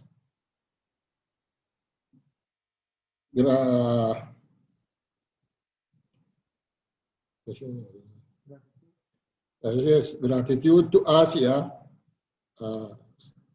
Secretariat for the efforts of that done to achieve the organization goals. Solar energy is part of the development in the world during this critical pandemic time. Solar energy drives the economic growth in many ways by opening new opportunities, creating jobs, markets, and facilitating the education process in order to ensure the social services, social equality, the access to affordable, reliable, modern, and sustainable energy services should be secured for everyone, not only for the importance energy access, but also to minimize the climate change efforts.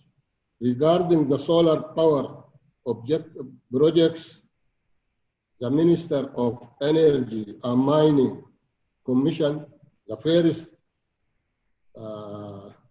hyper solar plus diesel project, which is Al Fashir 5 megawatt solar park in 2019. The second hyper solar plus diesel project is at the end 5 megawatts in Darfur region, West Sudan, now under construction.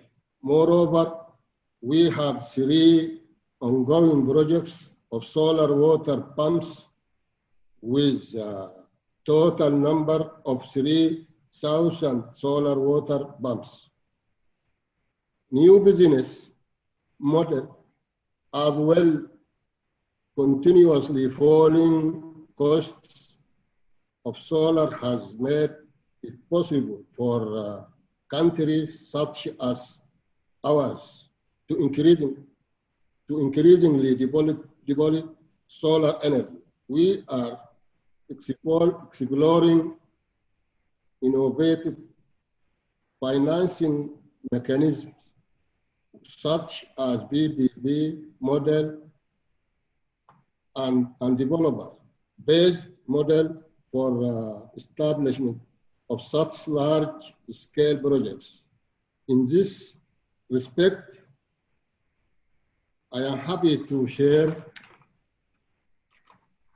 Your Excellency, you must conclude now. All of you that we are closely working with ISA for setting up to 200 megawatt solar park in Sudan.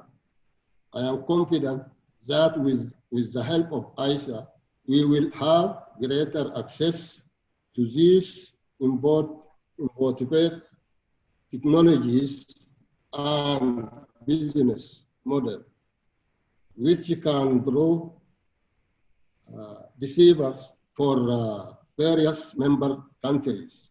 We expect from ISA to do more efforts on financing programs to achieve the goal of modelizing $1 trillion USD by 2030. This requires a lot of work on solar project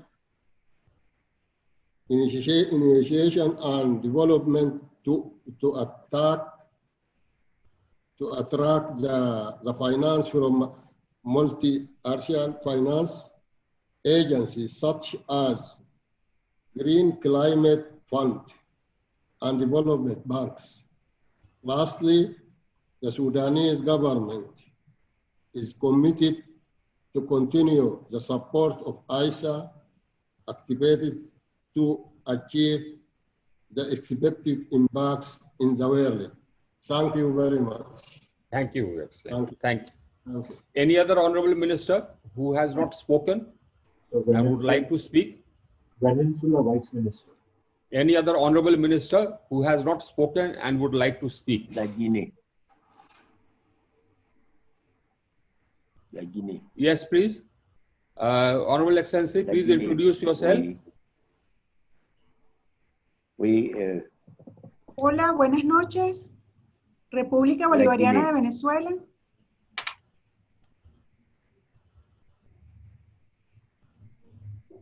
Please go ahead. La Guinée. Excellency, who raised his, please introduce himself. La Guinée. Je suis Sekou Sanfina Diakité, le secrétaire général du ministère de l'Énergie. Yes, Your Excellency. Alors, au nom de mon ministre et des hautes autorités de mon pays, je voudrais féliciter, remercier le bureau sortant et qui a été reconduit par la personne du président et du directeur général de l'Assemblée. Et je voudrais également, au nom des hautes autorités de mon pays, remercier tous ceux qui, depuis la création de l'Alliance, ont toujours mené, se sont battus pour que cette institution voie le jour et se développe conséquemment.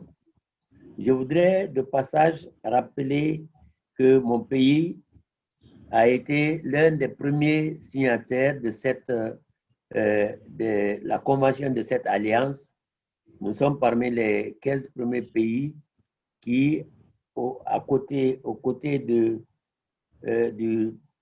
Premier ministre indien et du chef de l'État français, a vu clair l'importance d'une telle association mondiale, notamment sur l'énergie et autour d'un produit qui est commun à tout le monde, le soleil. Et je vous en remercie vivement. En ce qui concerne la Guinée, nous ne manquerons aucun pas pour le progrès de cette association. Nous sommes un pays qui a une géographie très variée. Il y a la montagne, les hauts plateaux, la forêt, ce qui veut dire tout simplement que nous avons toutes les variétés d'énergie qui sont exploitables. Cependant, le gouvernement guinéen met un accent sur le développement de l'énergie renouvelable, l'eau, l'hydroélectricité, le solaire et la biomasse. Nous sommes un pays qui est fondamentalement en retard en matière de pénétration énergétique au niveau des populations. C'est vrai que nous avons un potentiel hydroélectrique très élevé qui est de l'ordre de 6 000 MW, mais très faiblement exploité. Ces derniers temps, les hautes autorités ont mis l'accent et l'effort sur le développement de l'hydroélectricité, ce qui, en moins de 10 ans, nous sommes passés de moins de 100 MW d'énergie hydroélectrique aujourd'hui à près de 800 MW d'énergie hydroélectrique qui va être, d'ici la fin décembre, être totalement finalisée. Parallèlement, nous avons créé une direction nationale d'électrification rurale dont la politique sera basée systématiquement sur le développement des micro-réseaux de l'énergie solaire à travers le pays, là où il y aura encore du temps pour l'accession à l'énergie à travers les réseaux interconnectés. Donc, à ce niveau, c'est extrêmement important de signaler que pour nous permettre d'aller un peu plus vite, nous avons utilisé l'énergie solaire en achetant il y a 5 ans 37 000 lampadaires qui ont été développés à travers le pays, 37 000 lampadaires solaires pour l'éclairage public à travers toutes les sous-préfectures et les grands centres qui n'en sont pas dotés. Au moins, ça permet aux localités d'avoir le courant électrique la nuit et de permettre aux enfants de ne pas être sévrés des possibilités de révision et l'éclairage également de beaucoup de centres de santé et l'achat de quelques frigos solaires.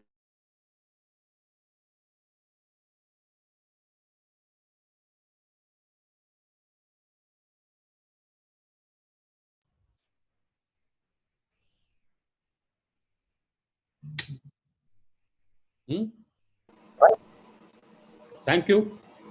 Thank you, Your Excellency.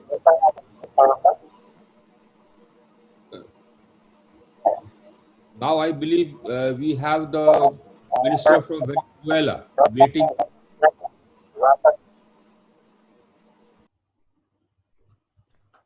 The Minister from Venezuela? Yes. Buenas noches. Buenas noches. Gracias, señor presidente. Gracias, Su Excelencia, señor ministro. En nombre del pueblo y del gobierno de la República Bolivariana de Venezuela, permítame saludar a este honorable comité y todas las distinguidas delegaciones que conforman la Alianza Internacional. La República Bolivariana de Venezuela, al ser un país que cuenta con importantes fuentes de energías renovables, es miembro activo de esta alianza desde el año 2015 y ratificó su adhesión en el año 2016. De igual forma, Venezuela ratifica y apoya la enmienda del Acuerdo Marco de la ASI para expandir el alcance de la membresía a todos los países miembros de las Naciones Unidas. En la segunda Asamblea General de la ISA, la República Bolivariana de Venezuela propuso y ratifica esta propuesta, la iniciativa Petrocaribe Solar, presentada por el presidente Nicolás Maduro como expresión del compromiso ambiental de Venezuela en materia de desarrollo de energías limpias, haciendo énfasis en el desarrollo de proyectos de innovación en los países miembros de Petrocaribe, con el objeto de encontrar alternativas al esquema de suministro de hidrocarburos. Igualmente proponemos financiar con Petros, que es la moneda digital internacional de Venezuela, los proyectos de energía solar en los países miembros de Petrocaribe, así como la logística para esta iniciativa de Petrocaribe Solar. Venezuela propone también el lanzamiento del premio Petrocaribe Solar, destinado a proyectos de innovación tecnológica en materia solar para los países miembros en el marco de esta alianza. Esta iniciativa permitirá a Venezuela contar con una importante base de proyectos de innovación como plataforma inicial de Petrocaribe Solar. Esta iniciativa durante el año 2020 no se ha podido ejecutar motivado a la contingencia de la pandemia COVID-19. Presentamos nuevamente nuestro interés en esta propuesta a la Secretaría de la ISA. En Venezuela se han instalado más de 3.300 sistemas fotovoltaicos, todas en zonas de difícil acceso, a lo largo del territorio nacional, lo cual representa una potencia instalada de más de 2.500 kilovatios pico. Ha beneficiado hasta la fecha a más de 257.000 habitantes de zonas aisladas y fronterizas, favoreciendo a comunidades indígenas en un 48% y en un 52% a comunidades fronterizas. Con este proyecto, en términos ambientales, se han dejado de emitir más de 250 toneladas de CO2. El aprovechamiento de la energía solar contribuye al fortalecimiento de la matriz energética nacional, propicia la generación de energía con fuentes alternas de energía, apalanca las acciones tomadas para honrar los compromisos de reducción del 20% de emisiones del CO2 para cumplir los objetivos de desarrollo sostenible, particularmente el ODS número 7. Fortalece a las poblaciones que están en las zonas aisladas, fronterizas e indígenas del país, ubicadas en los más de 4.000 kilómetros de frontera. La República Bolivariana de Venezuela tiene la capacidad de generar más de 300 teravatios hora al año. Nuestro país contempla en sus planes de desarrollo energético para el periodo 2020-2030 implementar más de 210 megavatios pico de energía solar fotovoltaica en pequeñas soluciones solares sostenibles. Con esto estamos definiendo unos indicadores que son todos del área ambiental y económica. Se dejan entonces de emitir más de 245.000 toneladas de CO2, se ahorran más de 700.000 barriles equivalentes de petróleo, que generan más de 1.000 empleos directos y 2.000 empleos indirectos. Esta importante gestión a la que Venezuela se suma se enmarca en el compromiso del gobierno bolivariano que continúa reafirmando los propósitos del quinto objetivo histórico de nuestro Plan de Desarrollo Económico y Social de la Nación, el Plan de la Patria para el periodo 2019-2025, impulsado por la República, mediante el cual buscamos contribuir con la preservación de la vida en el planeta y la preservación de la especie humana. Para lograr esta meta es necesario disponer y ampliar el abanico de potencialidades a través de los organismos multilaterales. La Alianza Solar Internacional permite incorporar nuevas tecnologías y fortalecer nuevos modelos de gestión para preservar estas inversiones. Señor presidente, consideramos a la cooperación técnica como una de las actividades estatutarias del organismo, la cual debe contar con un financiamiento suficiente y seguro, una de las más importantes. Esto garantizaría la continuidad de los proyectos y un balance adecuado con las prioridades de política nacional en materia de energía solar. Constituye una prioridad inexorable para la República Bolivariana de Venezuela profundizar los procesos de integración con los estados de América Latina y el Caribe. Por eso nuestro interés en Petrocaribe. Fortalecer las relaciones sur-sur y promover la solidaridad entre todos los pueblos. En este sentido, estos son escenarios propicios para trabajar en función los objetivos de la ASI. Señor presidente, la República Bolivariana de Venezuela quiere expresar su apoyo irrestricto a las actividades llevadas a cabo por la ASI, enmarcadas en el impulso del uso de las tecnologías solares. Tomamos nota con beneplácito de la variedad de actividades realizadas durante el año 2019-2020, en las que se incluyen diversos talleres, cursos y seminarios dirigidos a fomento de las capacidades del personal técnico. E invitamos a la Alianza a continuarla. Thank you, Your Excellency. You must conclude now. Venezuela participó en el máster para entrenadores solares dentro del marco de fortalecimiento de capacidades institucionales. Señor presidente, Venezuela ha manifestado su intención en participar en los 7 programas de la ASI. El Gobierno Nacional ha realizado gestiones sistemáticas para el impulso de programas de apoyo técnicos específicos y estamos muy interesados en el apoyo para la implementación de un centro de enseñanza de la energía solar, un STARCIP. Tenemos espacio para ello y ya estamos inclusive haciendo articulaciones y alianzas con varias instituciones nacionales. Igualmente, el estudio para la factibilidad de una fábrica de Mr. baterías. President, UK had registered for the minister. We can check out whether the minister will be speaking. UK had registered against minister's list. Thank you. Thank you, Venezuela. Thank you. Now we have a request from the United Kingdom. We have a request from the UK, United Kingdom. Yes, I am here. I am just trying to turn on the camera. 1 second. I believe that now. Thank you very much, Minister Singh and Minister Pompey. Our thanks also to the ISA Secretariat, France and the Netherlands, our fellow members of the ISA Western Europe and other regions group for accepting the UK to be Vice President of this group. We look forward to work closely with France and this group to effectively support ISA objectives. Enjoying as much sunshine, the UK has invested heavily in solar power, alongside a host of other measures to accelerate our transition to renewable energy and meet our commitment to become carbon neutral by 2050. We have installed nearly 13,500 megawatts of solar capacity so far, nearly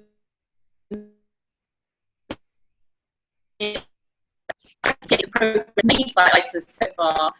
We welcome ISA's new initiatives like the ISA Solar Awards for creating innovative solar business models and solutions to helping develop a robust health infrastructure for solar energy.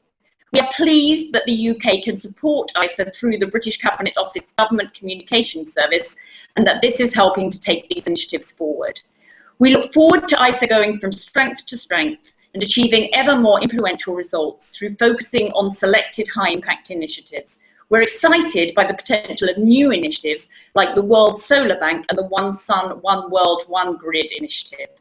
I'd like to reiterate the commitment by the COP26 President, Alok Sharma, Minister Alok Sharma, to partner with India in helping countries transition to renewable energy and adapt to climate change through providing a platform for India on ISA and the Coalition for Disaster Resilient Infrastructure. I would like to clarify that the UK, while we will not be able to sponsor the feasibility study for the World Solar Bank, we are very happy to draw in up to 2 experts from the UK's world-leading financial institutions to support 2 experts to join the review committee and funding for a techno-economic study to shape the One Sun, One World, One Grid initiative. We look forward to welcoming ISA member countries to Glasgow for COP26 in November next year, with announcements of new, more ambitious, nationally determined contributions and long-term strategies to net zero, as well as ambitious adaptation plans. Thank you very much. Thank you, United Kingdom. We have a request. President, I would like to make a statement on behalf of. Okay, after that we'll come to you. We have a request from Australia.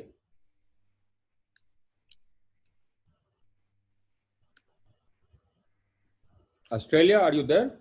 Thank you, President, and can I congratulate you on your skill and stamina for today's performance. As a founding member of ISA, Australia welcomes progress made over the past 3 years, and we're encouraged by the broad scope and planned activities for the future. In particular, I want to congratulate the Government of India and France for their efforts in establishing this important global initiative.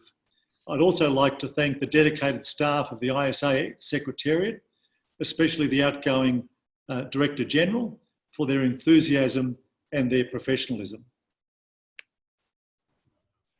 I was pleased to see ISA's agility on display when it delivered the ISA Cares program for solar systems for health centres to provide necessary care for those most vulnerable in the Pacific.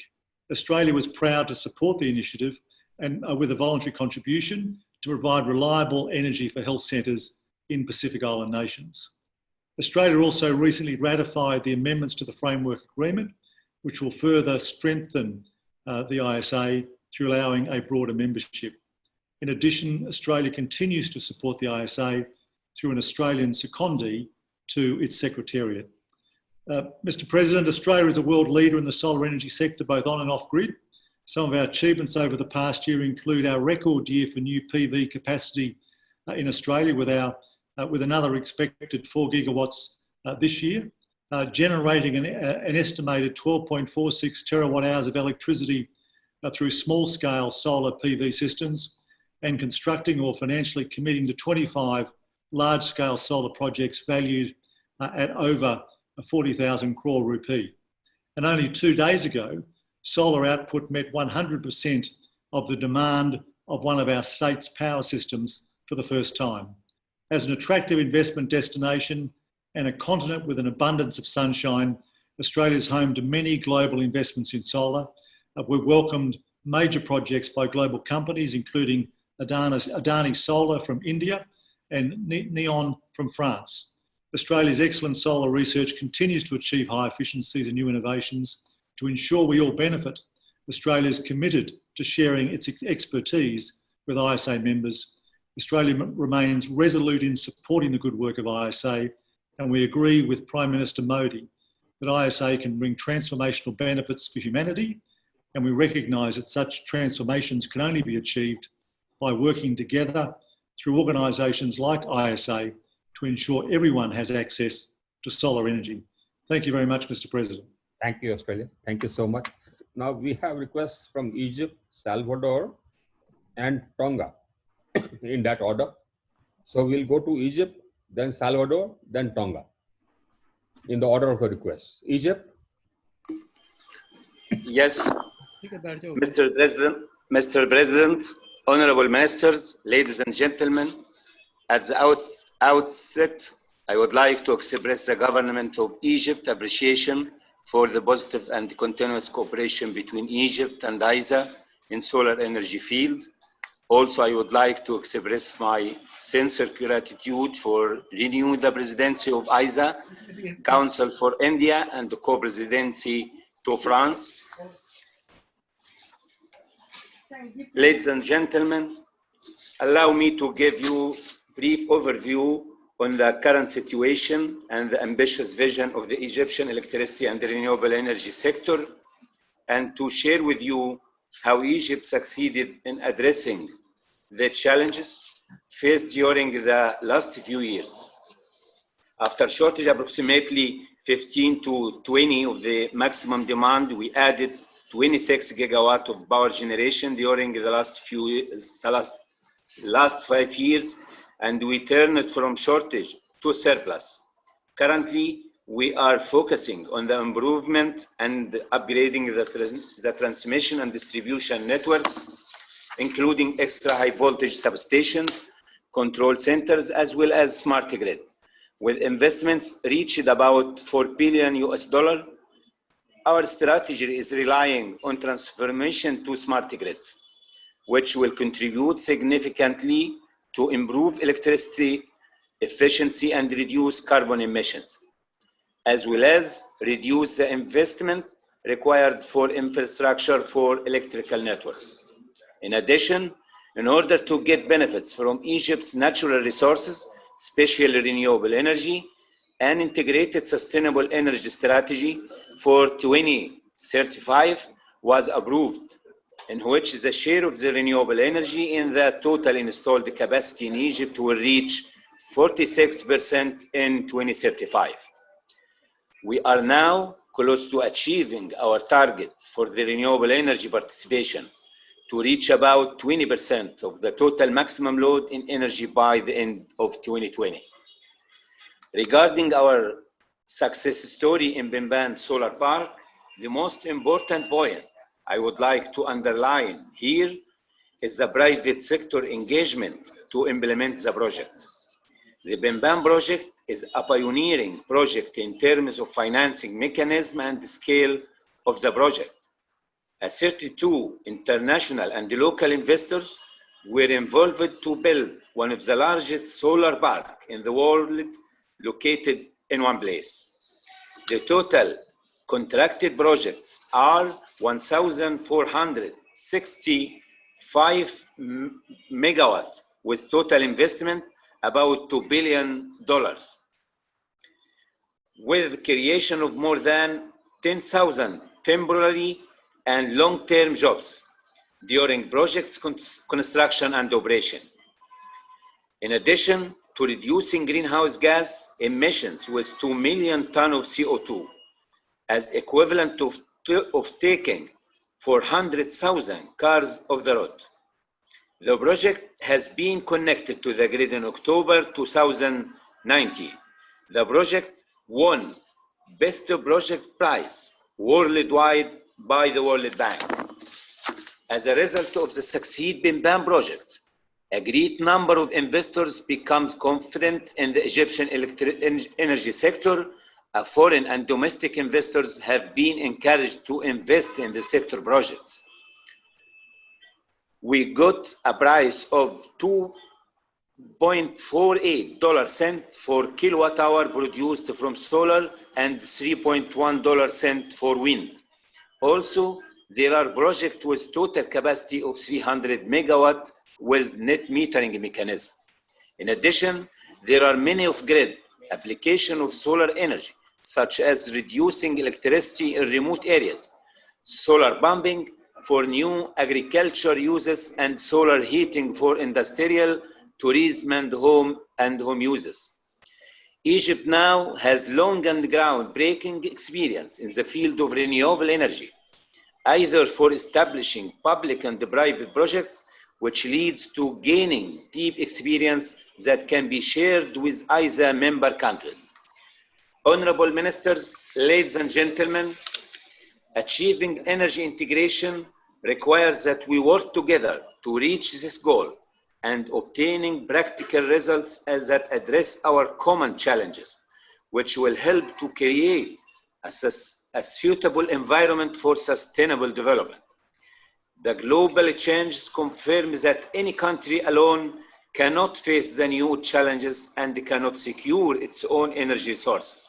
So, there is a need to increase the cooperation among all countries and regional pools. Through technology transfer, exchange experiences, and enhancing regional markets. Finally, I am sure that we will work together to continue our fruitful cooperation for the welfare of our countries. I wish you successful meeting and constructive discussion, and thank you. Thank you. Thank you, Your Excellency. Excellencies, we have, just hold on, Excellencies. Excellencies, we have El Salvador, then we have Tonga. And Excellencies, my request is that the intervention may be limited to 3 minutes. If you have a written speech, you may please give it. It will be included in the proceedings. So the written speech need not be read out. Please give it to the Secretariat. We will include it in the minutes in the proceedings.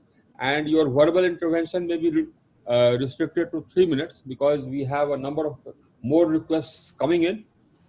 And we have, I think the honorable ministers have been sitting here almost for about 7 hours now.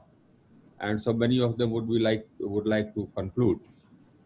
So the next is Salvador, and then Tonga, and then we have requests from Cambodia, Cameroon, Cote d'Ivoire,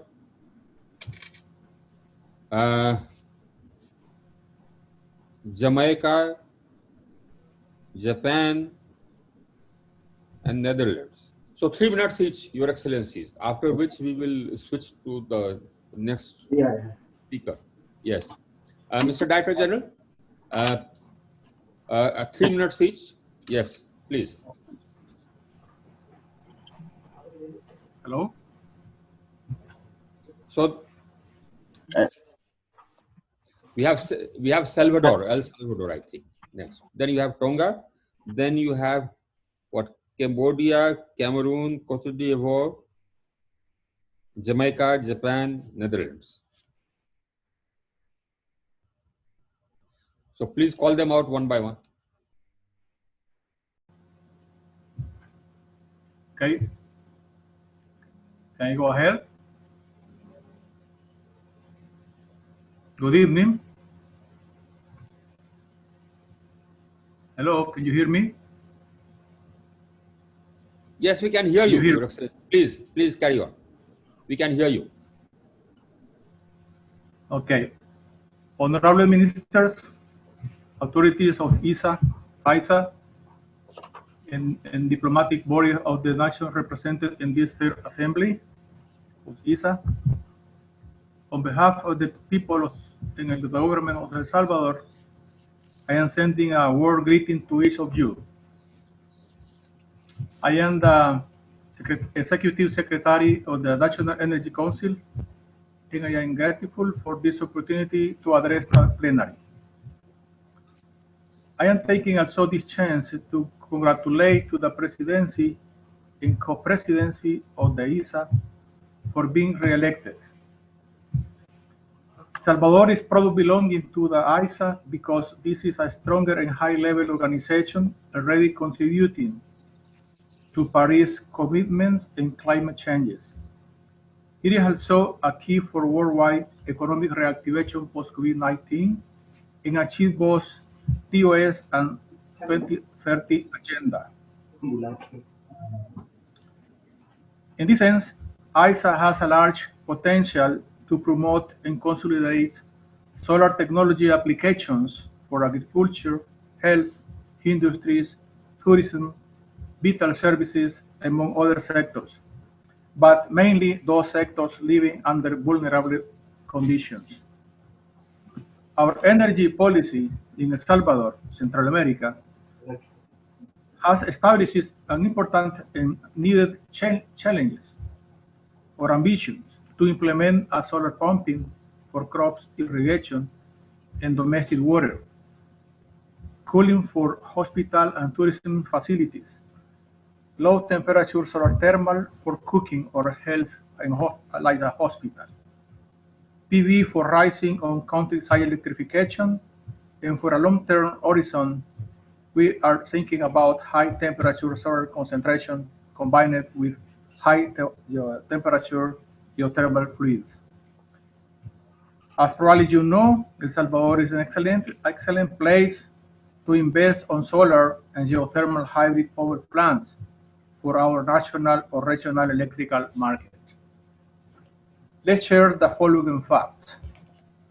We already have installed 425 megawatt PV in our electrical matrix, which is about 18% of the total installed capacity. One of these farmers has included a lithium battery storage system, which is the first one in the Central America and the Caribbean. Almost half of the 425 megawatt is connected to the distribution grid, which is more developed in El Salvador than others of Central America and the Caribbean. We are also have planned to deploy another 400 megawatts before 2024. Now, I would like to emphasize that El Salvador will be very helpful to have access to non-reimbursed funding to develop projects in our rural areas for more vulnerable sectors, but as well to help financial support at low cost to develop large electrical projects for commercial purposes in El Salvador or regional market. I would like to recall that Central America is one of the most vulnerable regions to climate changes. In spite of this fact, El Salvador is moving to be an example of solar energy applications as a measure of resilience. One real fact is that we are host of the Renewable Energy and Efficiency Energy Regional Center, which is led by our International Central America system, through which ISA could contribute for capacity building to promote researching, PV module assembly, entrepreneurship, and development knowledge for all the Central America and Caribbean region. Mr. President, Co-President, and Director, and other ISA members, thank you very much for your attention. You are welcome to this lovely land called El Salvador. Thanks a lot. Thank you, Excellency. Mr. President, now we can give the floor to Kingdom of Cambodia. Oh, I'm sorry. Tonga is on the queue. I'm sorry. I'm sorry. Tonga is there. And thereafter Cambodia. But 3 minutes, please. Thank you. Your Excellency, Mr. R.K. Singh, President of ISA Assembly and Minister for Power and New and Renewable Energy, India. Her Excellency, Ms. Barbara Pompili, Minister of Ecological Transition, Government of France. Honorable Ministers from various ISA member countries. His Excellency, Mr. Upendra Tripathi, DG, ISA, other distinguished guests, dignitaries, participants from across the globe. Molo Lele from the Kingdom of Tonga. Best wishes from the Honorable Kwasi Tai, Minister of Energy, Kingdom of Tonga. My name is Desh Sahai, Honorary Consul of Kingdom of Tonga. I have to make following statement from the Honorable Minister.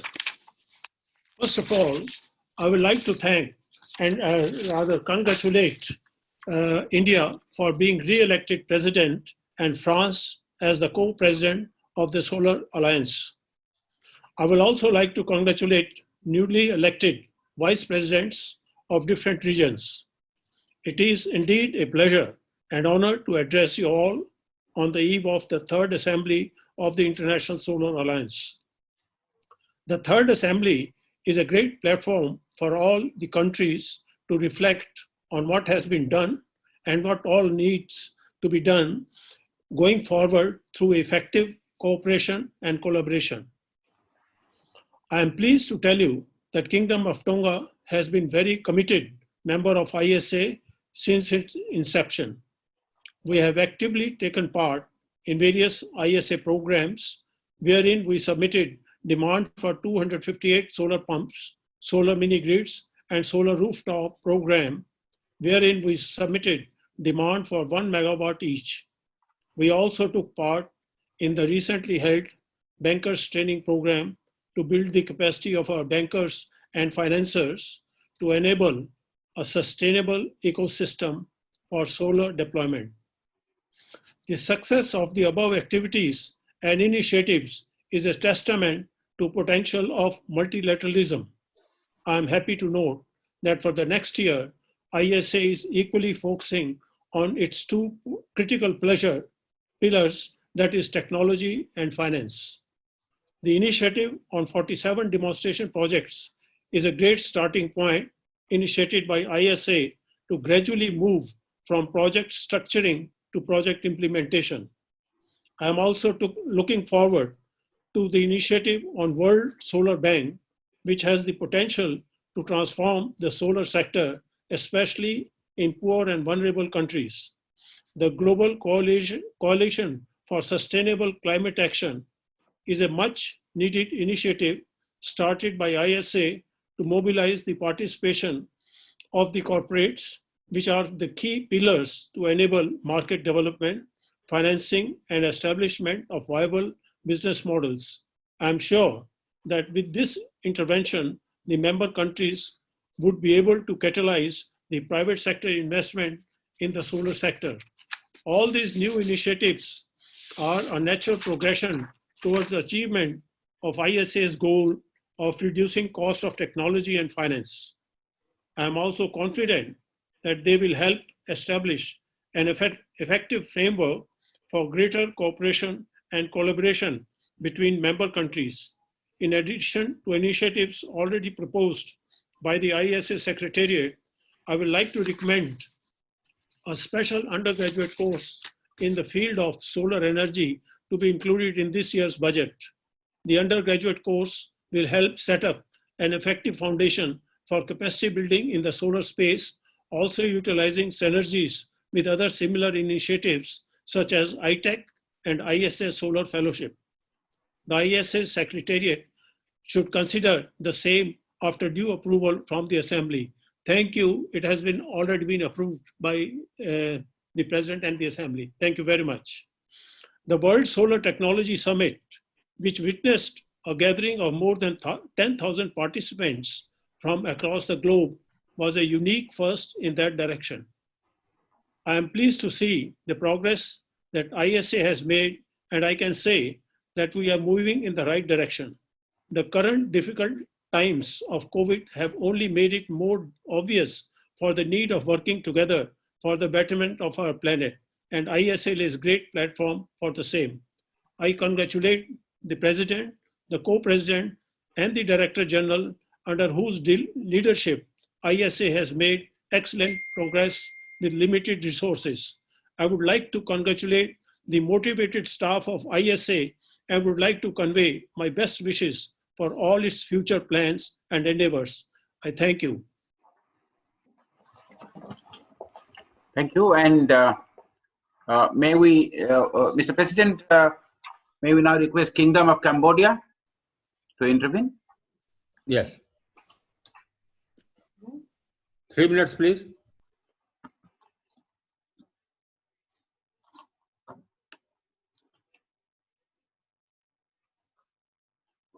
Next, we will come back in case there is some technical glitch. Then we go to Republic of Cameroon.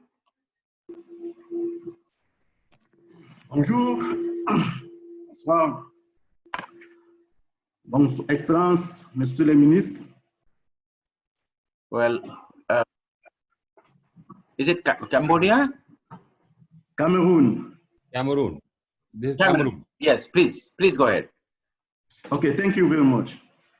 Excellences, Monsieur le Ministre, Excellences, Messieurs les ambassadeurs, honorables membres de cette plateforme, distingués invités à vos grades et grands respectifs,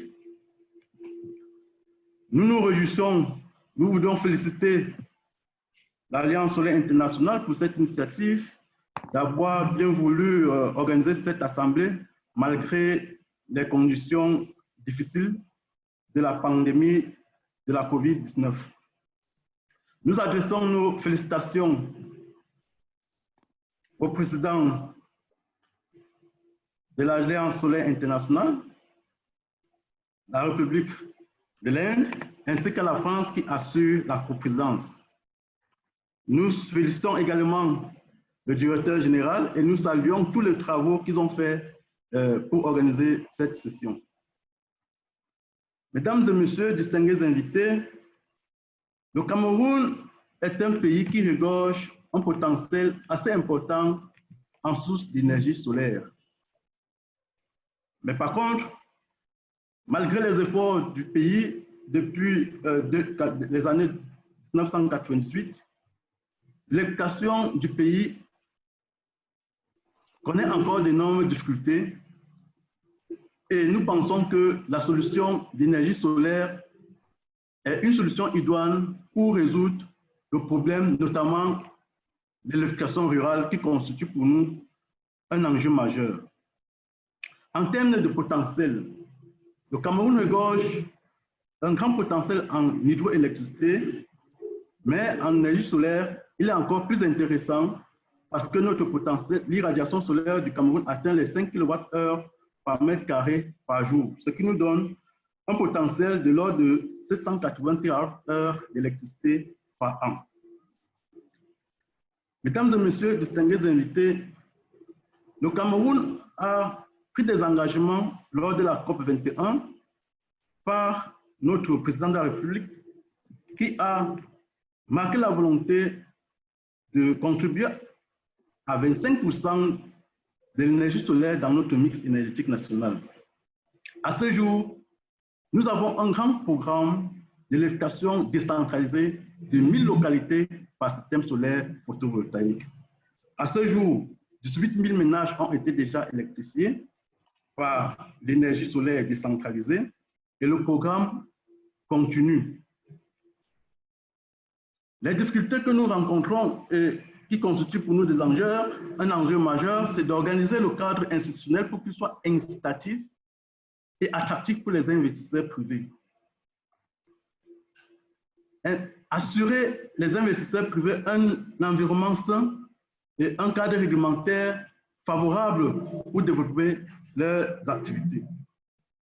Nous osons croire et nous félicitons beaucoup l'idée de créer le World le World Solar Bank, qui pourra permettre de constituer une source, n'est-ce pas, pour nous, pour pouvoir améliorer le cadre réglementaire et améliorer le cadre d'investissement dans le secteur de l'énergie solaire. Mesdames et messieurs distingués invités, tout en félicitant davantage, encore une fois de plus, l'Alliance solaire internationale, nous pensons que l'énergie solaire photovoltaïque constituera, n'est-ce pas, la solution pour l'éducation de nos localités, notamment celles qui sont hors réseau. Je vous remercie pour votre bienveillante attention. Thank you very much for your kind attention. Thank you. Thank you. Mr. President, you may now give the floor to Republic of Côte d'Ivoire. Yes.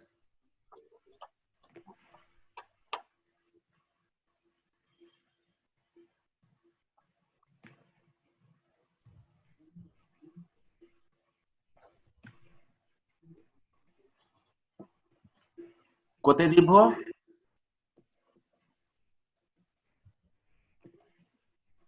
Well, we will come back in case now Mr. President, we can give it to Jamaica now, the floor. Yes. The next country, I believe, is Jamaica, after Côte d'Ivoire. Jamaica. Is Jamaica there? No. Then we have Japan.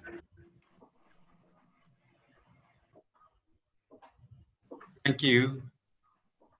Thank you, Mr. President, yes, for giving me the floor. And I would like to thank you for presiding over this auspicious meeting for such a long time, for the good of everyone. Thank you very much, sir. And I would also like to congratulate India and also France for being re-elected as president and co-president of this assembly. I will be very brief, Mr. President.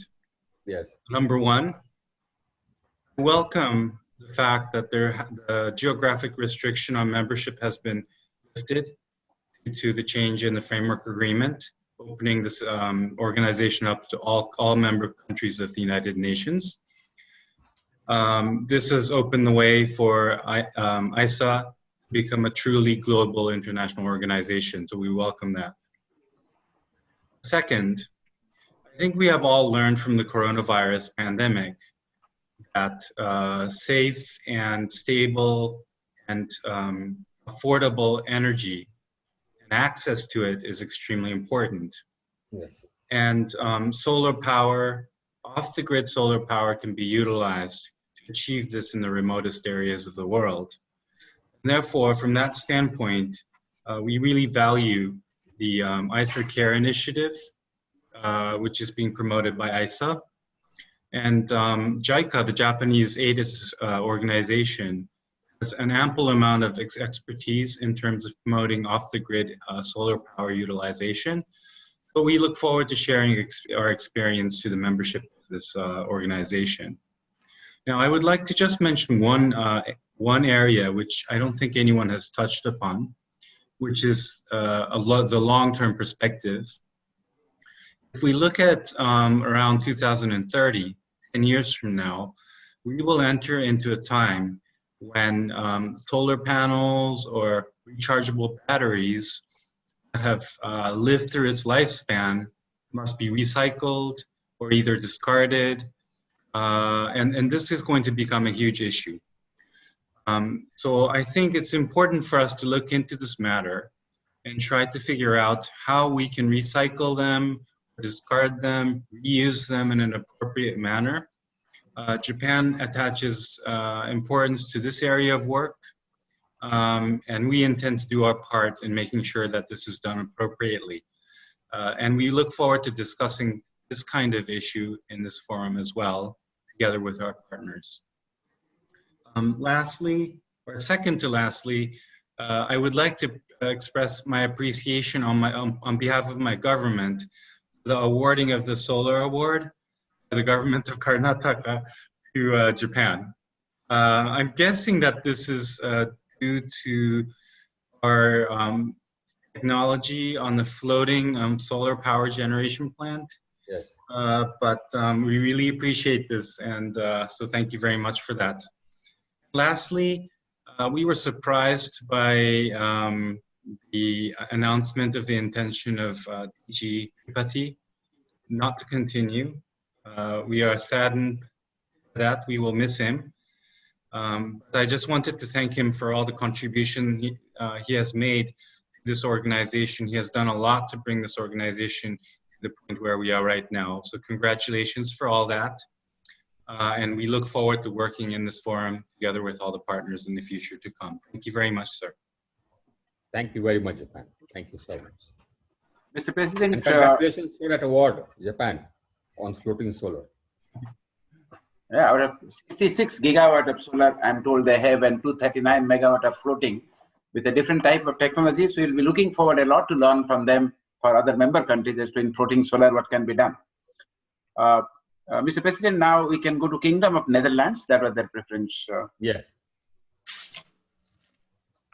Thank you, President and Excellencies. Thank you again for giving me the floor at this late stage of the day. I will be brief, but let me first echo my Japanese colleague in thanking the Director General for his good work and bringing the organization further. As mentioned earlier today in my intervention, the Netherlands is supportive of the work of the ISA. It is crucial to keep up the momentum in the energy transition on a global scale, and the opportunities of solar energy worldwide are ample. As the ISA has pointed out in earlier moments, such as in your report last spring regarding the impact of COVID-19 on the global solar industry, governments need to consider the long-term structural benefits of solar energy, which are energy access, job creation, reducing emissions and technology innovation, and creating economic stimulus packages. With regards to our own energy mix in the Netherlands, we have been depending very much on gas reserves over the last decades, but are now investing in diversification, mostly developing wind energy, especially innovations such as wind at sea, but also on solar energy. The EU is also focusing on green recovery and continued implementation of the European Green Deal to become climate neutral by 2050. To quote the first Vice President of the European Commission, Mr. Timmermans, the Green Deal is not a luxury, but a lifeline to get out of the COVID-19 crisis, and focusing on making the economy more green and sustainable. I would add to these words that solar energy, together with other forms of renewable energy, will play a crucial role worldwide to achieve and further raise the ambitions of our national determined contributions. Green recovery and the energy transition are interlinked. The Netherlands wants to do its part through development programs, for example, by providing access to renewable energy sources, mainly solar energy, with the aim to reach in total 50 million people by 2030. Among other things, this will have a positive impact on clean cooking and many other aspects of daily life. We appreciate very much that ISA is for taking such a leading role in the realm of solar energy, and especially in these turbulent times. So thank you very much for convening the meeting. Thank you. Yes, Mr. President, I think that is it. Anybody else? Mr. President, no, we have 4 more requests. One is to start with Mozambique, then Peru, then Rwanda, and then Togo. So Cote d'Ivoire also ready. And I'm told Cote d'Ivoire, who couldn't connect earlier, is ready now. So Cote d'Ivoire. So 3 minutes each, please. 3 minutes each.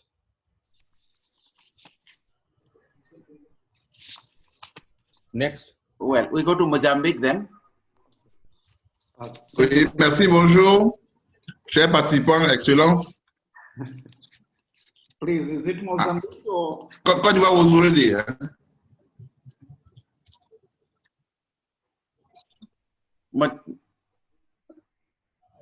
Mozambique? Yes.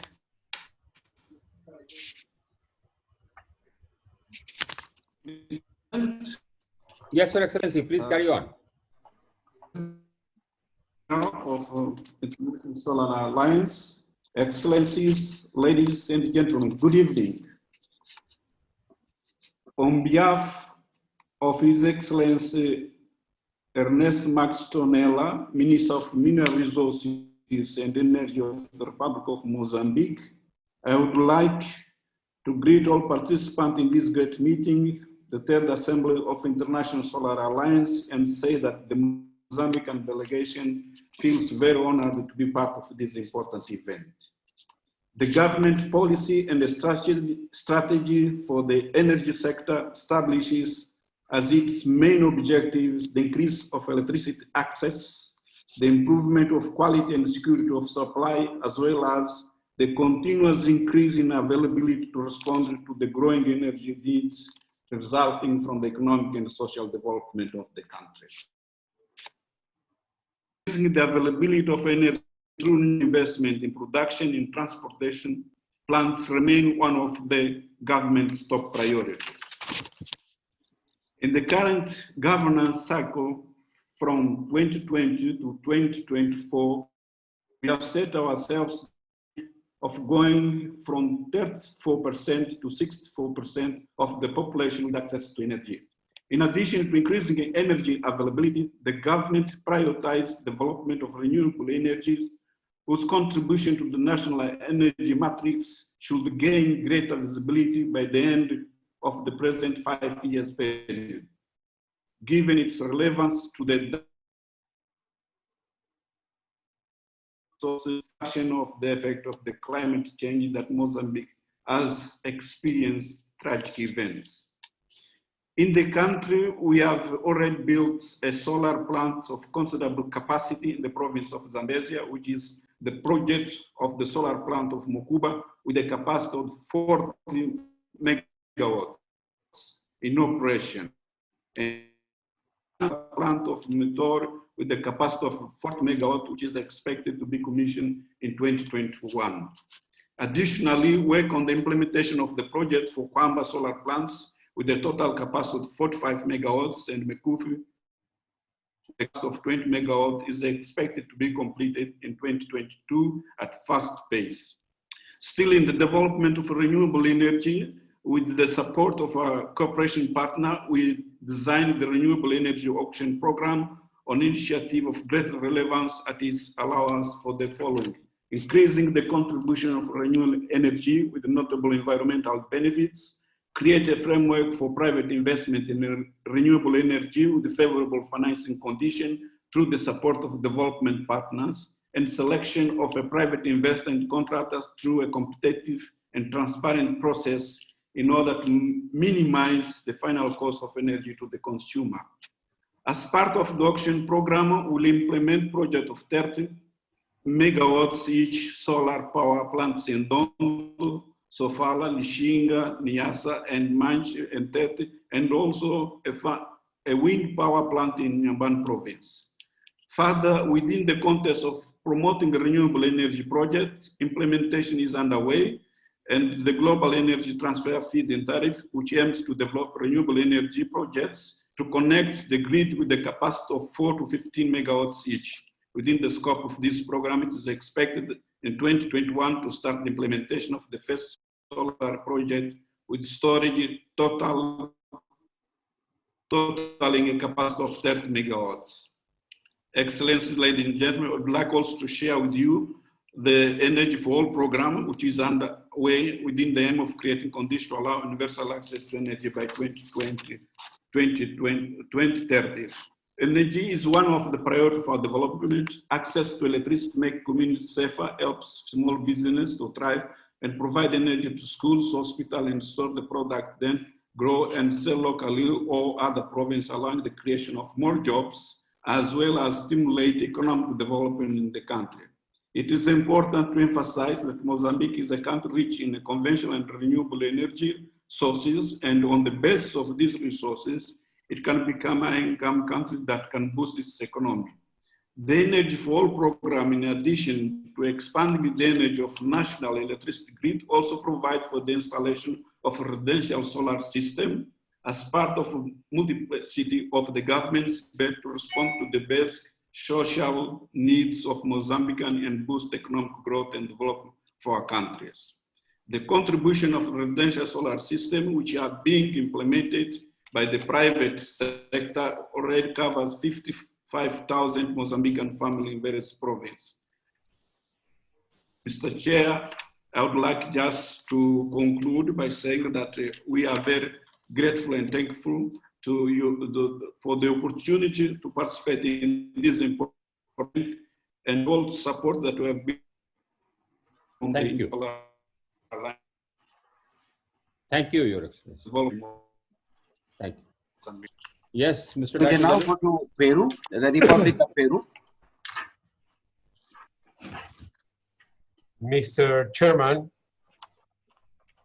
Excellencies, I would like to begin this intervention by once thanking you, the governments, also the India and France, as well as the Secretariat for organizing this and preparing this third assembly of the International Solar Alliance. Please receive the warmest greeting of our Minister of Energy and Mines, Mr. Luis Miguel Inchaustegui, who unfortunately could not participate in the meeting tonight. Peru, as a founding member of the Solar Alliance, provides its full support for this joint initiative of India and France, which stems from a conviction in the use of renewable energy for sustainable growth. Our country was elected as Vice President for the Latin America and Caribbean region of the Alliance Assembly for 2019 and 2020. Almost 1 year ago, we had the great pleasure to organize in our capital, Lima, the Sun World 2019 event, the first major event of the Solar Alliance in our region. Through this event, our country sought to establish itself as a technological hub for the adoption of solar energy in Latin America and the Caribbean.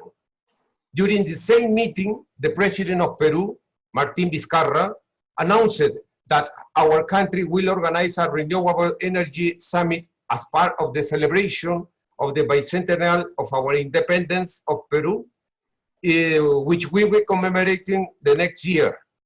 Of course, solar energy will have a special place on the agenda of this meeting. This year, unfortunately, the COVID-19, as everybody knows, pandemic disrupted some of the activities that the AISA had planned for our region. We hope that when international passenger flows are normalized, it will be possible to continue with the plans that Solar Alliance had for our region. In particular, a visit by a technical group of the Solar Alliance to assess the needs of and demands of the country's members of the region in terms of solar energy.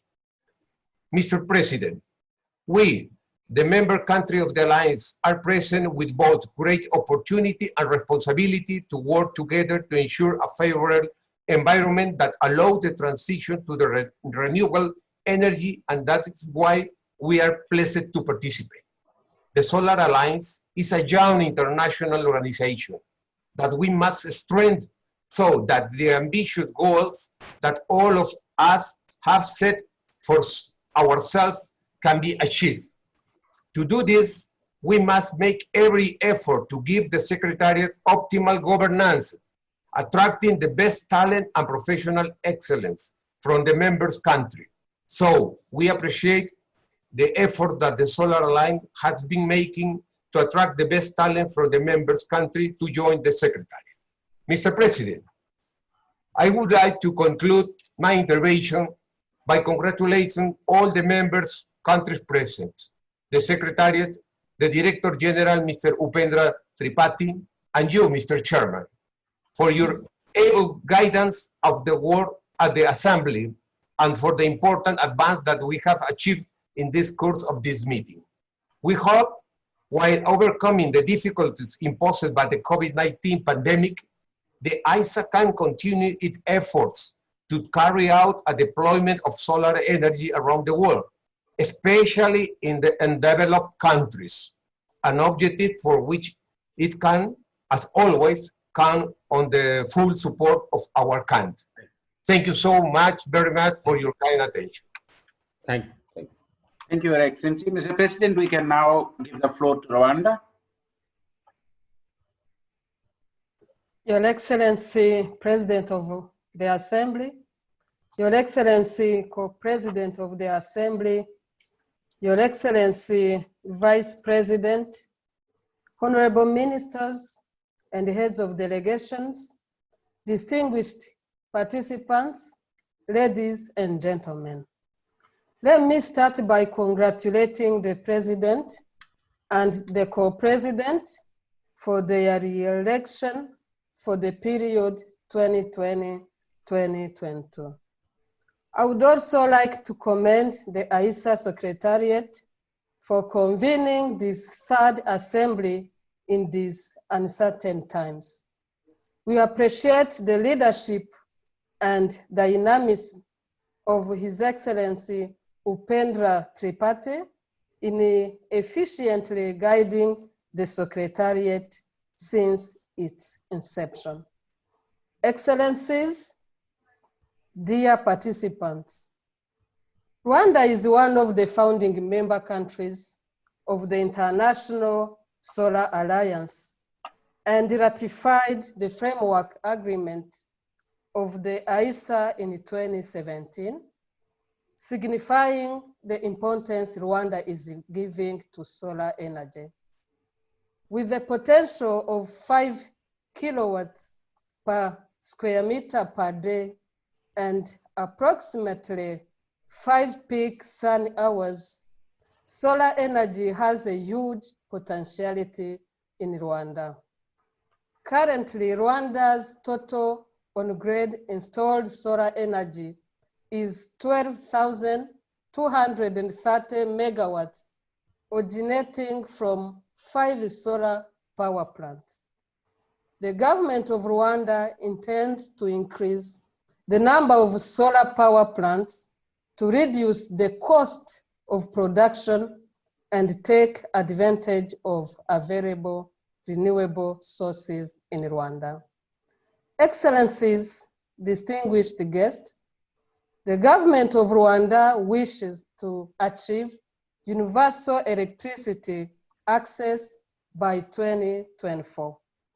The universal access will be achieved through on-grid and off-grid electrification modes. As of April 2019, the electricity access was at 51%, on-grid 38%, and off-grid 13%.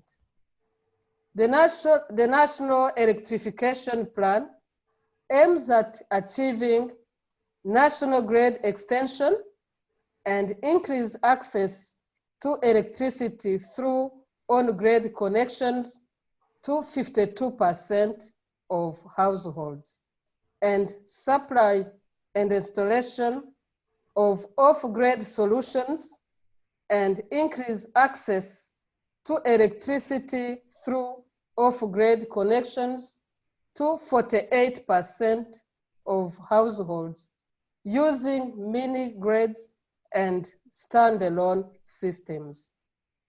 Excellencies, dear participants, overall, the National Electrification Plan targets approximately 1.3 million off-grid households countrywide. Rwandan private sector energy developers are more and more involved in disseminating off-grid systems to villages and off-grid beneficiaries.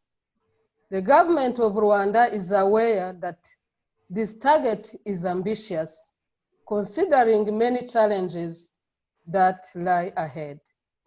These challenges to achieving universal electricity access are limited capacity, limited ability to pay of households and the high cost of systems, limited awareness, lack of sufficient budget for electrification, of households in Ubudehe category 1, meaning lowest income households.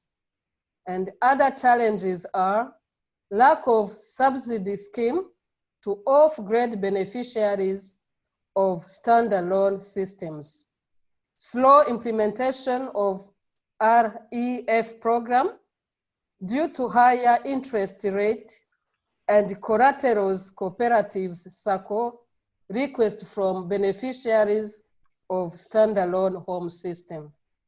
Financial challenges in some off-grid companies. Rwanda, you must conclude now. Yes, sir.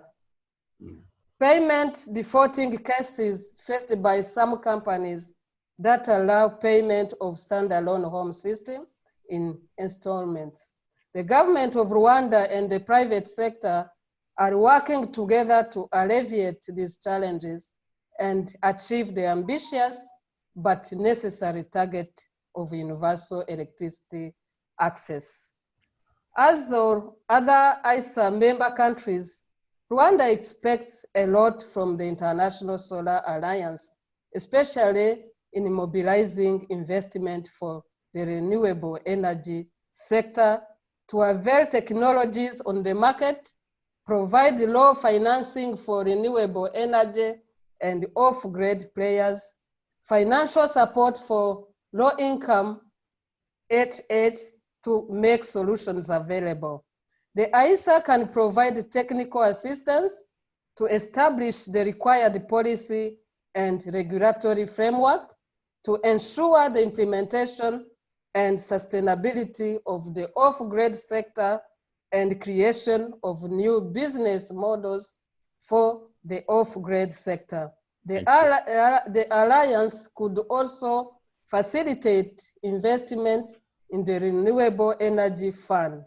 We are cognizant that the Alliance is young, the expectations are high, but we are confident that if member countries and all stakeholders continue to work together to strengthen the ISA, support the activities initiated by the Secretariat, and further promote the use of solar energy in an efficient and affordable manner, we will achieve our shared goal.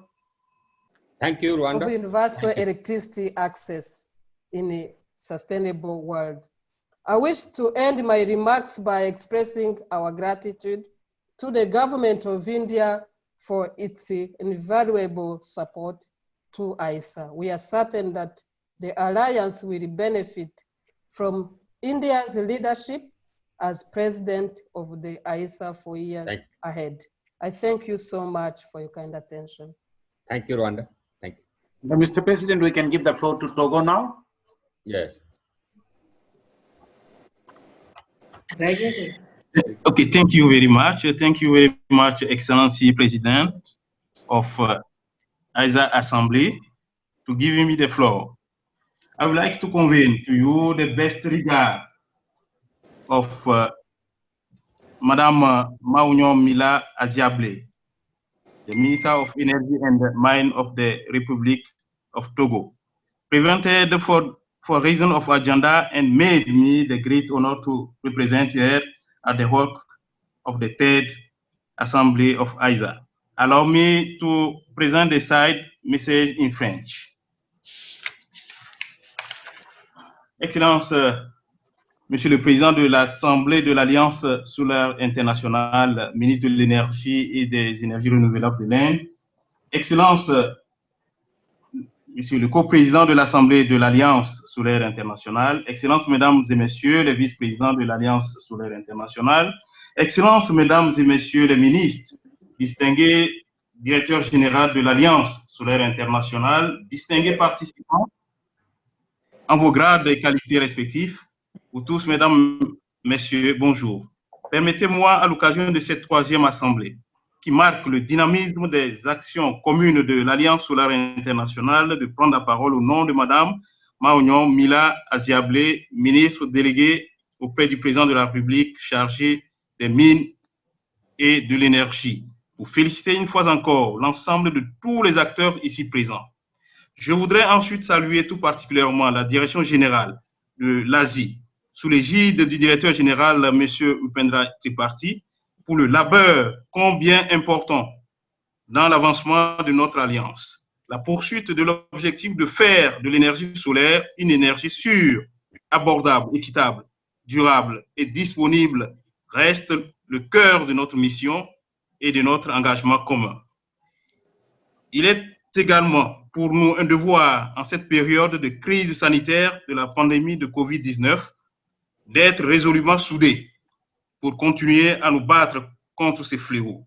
C'est pourquoi je salue l'ensemble des acteurs qui ont décidé que cette assemblée, troisième du genre, soit virtuelle, car c'est également une des actions idoines pour lutter contre la propagation de ce virus. Comme vous le savez, cette pandémie est la cause pour laquelle le conclave entre les points focaux de la région Afrique, prévu se tenir à Lomé, n'a pas eu lieu. Mais malgré ces revers causés par la pandémie, l'humanité ne doit en aucun cas se lasser de se battre. Nous devons avant tout mutualiser nos efforts, agir en synergie pour l'exécution des projets afin de relever les défis, notamment celui de la couverture universelle de l'électricité à base des énergies renouvelables. Mesdames, Messieurs, nous sommes à l'heure des bilans et comme vous le savez, de nombreuses activités et rencontres ont été menées en Afrique comme dans les autres continents grâce aux orientations de l'Alliance solaire internationale. De ces multiples initiatives, projets, programmes et rencontres, nous pouvons citer entre autres l'initiative de Lomé soutenue par la France, l'Inde et l'Asie, en cours de mise en place, est le résultat d'une synergie de réflexion entre 6 pays pilotes, qui sont le Bénin, le Burkina Faso, le Gabon, le Mali, le Niger et le Togo. L'initiative de Lomé se veut un cadre collectif, supranational et destiné aux projets solaires. Cette initiative vise à Cette initiative vise à faciliter les investissements solaires sans limitation de taille et de puissance et est ouverte à tous les autres pays. Le programme de la Banque mondiale qui ont permis à l'Université de Lomé au Togo d'être sélectionnée pour abriter un centre d'excellence dans le domaine des énergies renouvelables permettra d'accélérer le transport de technologies. L'étude d'un projet de centre solaire de grande envergure dans le nord du Togo avec le concours de la National Thermal Power Corporation. Oui, il y a 1 minute. Can be given, it will be kept on record, Your Excellency. Yes. Doublé de l'exécution. Excellence, Monsieur le Président de l'Assemblée de l'Alliance, nous sommes très heureux de présenter toutes nos félicitations à la direction de l'Alliance solaire internationale pour tous les progrès accomplis depuis le mandat de son Excellence Upendra Tripathi. Donc, c'est avec le soutien du Togo, c'est avec les conseils avisés de l'Alliance et avec la vision, n'est-ce pas, déterminée des autorités togolaises que l'énergie solaire devient de plus en plus abondante au Togo. Merci, Excellence, Monsieur le Ministre. Merci, Monsieur le Président. Thank you. Yes, Mr. Director General.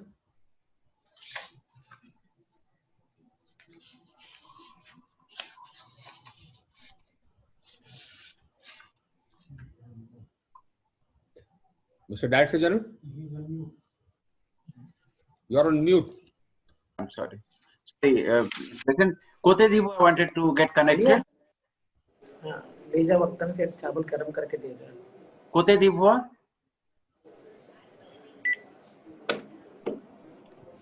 Ivory Coast. Well, I think they are not there, so yeah. Côte d'Ivoire, for a few minutes. Please take the floor. Une minute. Oui, Excellence, Monsieur le Président de l'Alliance solaire internationale, Excellence, Monsieur le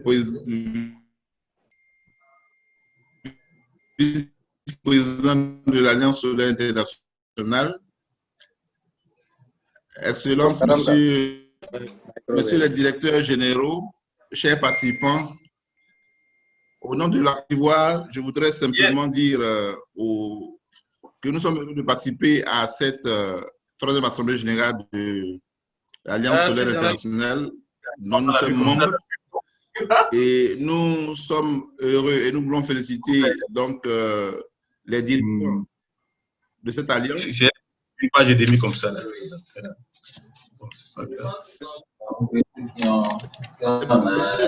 Le symbole de la Côte d'Ivoire. Hein.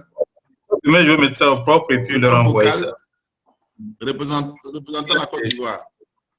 Non, c'est normal, comme ils sont fatigués. Hein? J'ai dit à l'autre, à Radi, bon, normalement, bon, on devrait passer.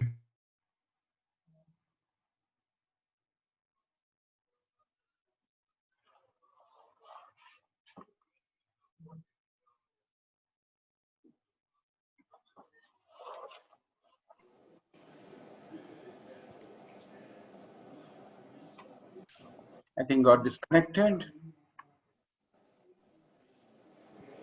I think we've lost him.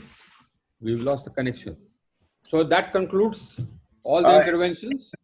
Mr. President, there are two more agenda items. Yes, One is of course, I know. So let's go to the agenda item number 25.